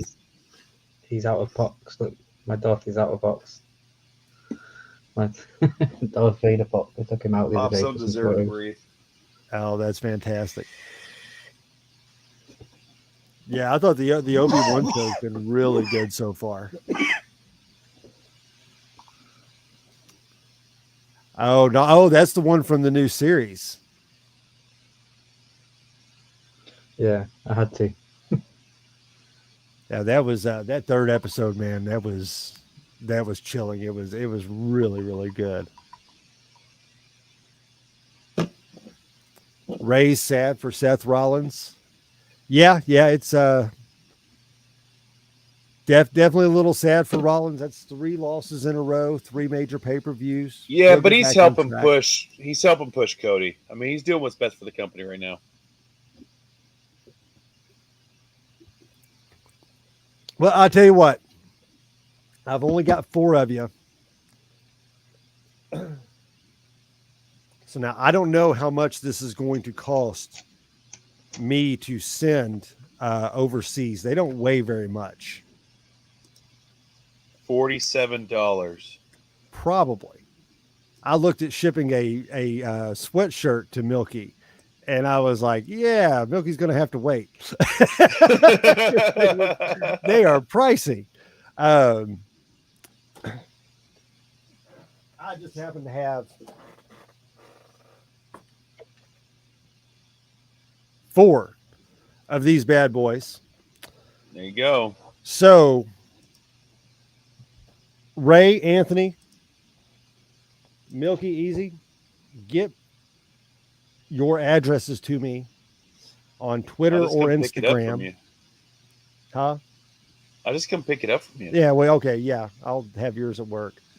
The other 3, give me your addresses. Milky, I think I have yours, brother. Give me your addresses. Hit me up on Twitter or on Instagram at PowerBomb Nation. And I will get these in the mail to you all this week. Since I know all 4 of you all have given the subscription, gave some likes, gave some comments, and I'm not no one else subscribed to likes you. free shit. So I guess you all do. I'm not make subscribed sure to you. you check them out on your channel. Would be Just awesome make when sure you you open send them. me the Bray Wyatt one. Dude, if I get the Bray Wyatt one, No, send that to me. no. So Here's what we'll do, Dwight. We will open all 4 of them on my channel, and then we will decide who gets them from there. How about that? they're all 4 Becky Lynch. Out of the 12 that I opened to get the complete set, I think I have 4 Becky Lynch, 2 of The Rock, 3 New Days, and then 1 Undertaker, 1 Bray Wyatt, and 1 Seth Rollins. Let's see the Bray Wyatt.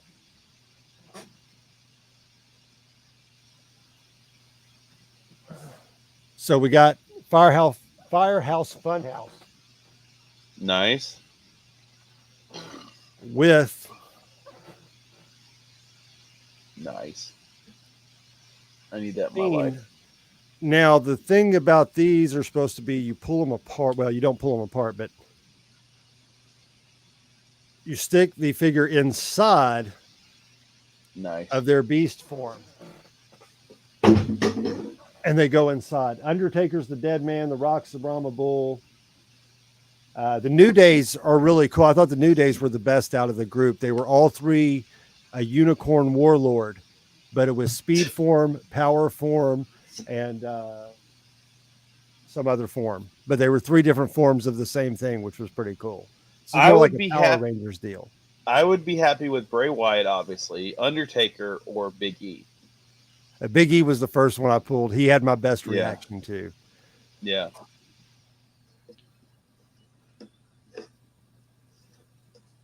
That's cool, man. Yeah, Dwight, I need you to get me a truck too. I need a truck. Yeah, good luck on that. I can get a lot of things. A truck is not one of them right now. Well, my lease is up, sir. So I need a truck. My lease was up 2 weeks ago. Oh shit! Yeah, you better get on that. Toyota's going to charge you rent. No, they extended me. Yeah, They I'd extended extend me it for another month or two and get on the list for something. I've been We on the got list trucks since coming they in. announced it. Hmm? I've been on the list since they announced it, but I think Josh is just pushing my name to the back of the list. Were you looking for a Tundra? Yeah. Oh, yeah, I get another Tacoma. You can get those. I can't. I don't have the room for it. My kids have gotten bigger. Oh, that's what And there's a good chance I'm moving. Oh, where are you going? Just Kansas. airing your business all out here live on YouTube. There's a good chance I'm moving to Kansas. Why Kansas? $10 more an hour. Oh, okay. All right, go Kansas.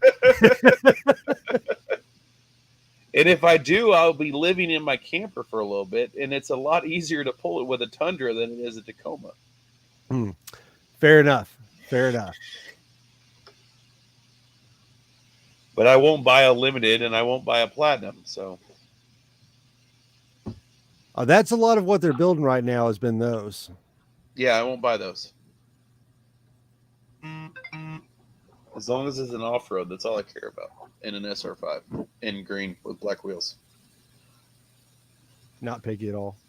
Nope, not one bit. All right, for those listening on Podbean Live, thank you so much for tuning in. Make sure you stay tuned.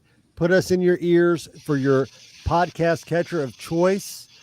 And get ready for some more wrestling content coming your way. More Star Wars, Ghostbusters, all that fun, nerdy stuff right to your ears. So make sure you subscribe, put us on your podcast catcher of choice, and have a great evening.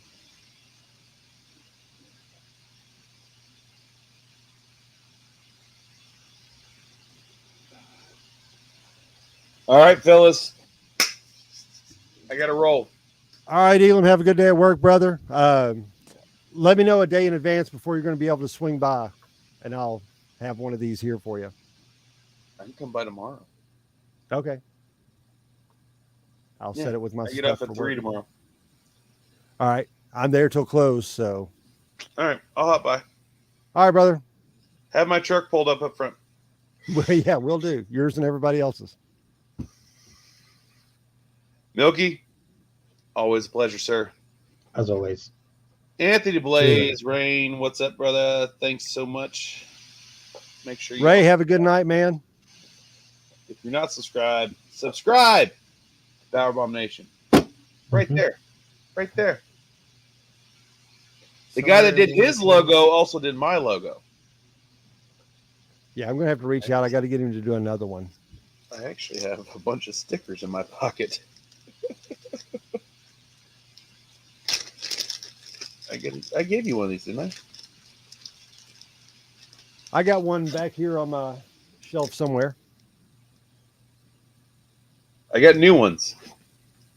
They have a black outline instead of a white. So. All right, fellas. You have a wonderful night. I will catch you on the next one. All right, sir. Next pay-per-view, hit me up, and we'll do this for the whole pay-per-view. I'm down. I'm sure this guy will do it too. Oh yeah, I know he's ready. Yeah, Yeah. this was a little more impromptu. We had Go Fest the last 2 days, so I've been Pokemoning for 8 hours up until tonight, and I Pokemon for 8 hours yesterday. Well, Sundays are tough for me now with Let's Chat with Veterans, and then yesterday I did Lex PopCon, which you should have come out to. We had like 8 YouTubers, Kentucky YouTubers, in our booth. It's crazy. Yeah, I wasn't going anywhere besides hunting Pokemon yesterday. That was it. Tropius was out. There was all kinds of cool regionals out that I'll never get a chance to get. Have you seen my shoulders? All right, fellas. Have a good night. See you later, buddy. Bye. Milky, any final thoughts of the pay-per-view tonight? I only saw the last 2 matches live, so I'm going to go back and watch the rest. But Seth Rollins was okay. Well, that was definitely the best 2 parts of the pay-per-view. We're watching seen. Yeah, I'm going to watch the Kevin Owens match. That looks interesting, or sounds interesting. And then, just chill. It's 20 past 4 in the morning right now. Nice. But I love it. All right, my man. Well, we are going to sign off. I got to get to bed and get up early in the morning. So I appreciate you coming out and hanging out. For all of those in the chat, make sure you've subscribed. Make sure you like. If you won one of our giveaways, make sure you get me your address so I can get this in the mail to you at PowerBomb Nation on Twitter and Instagram. Until next time, ladies and gentlemen, peace out. Peace.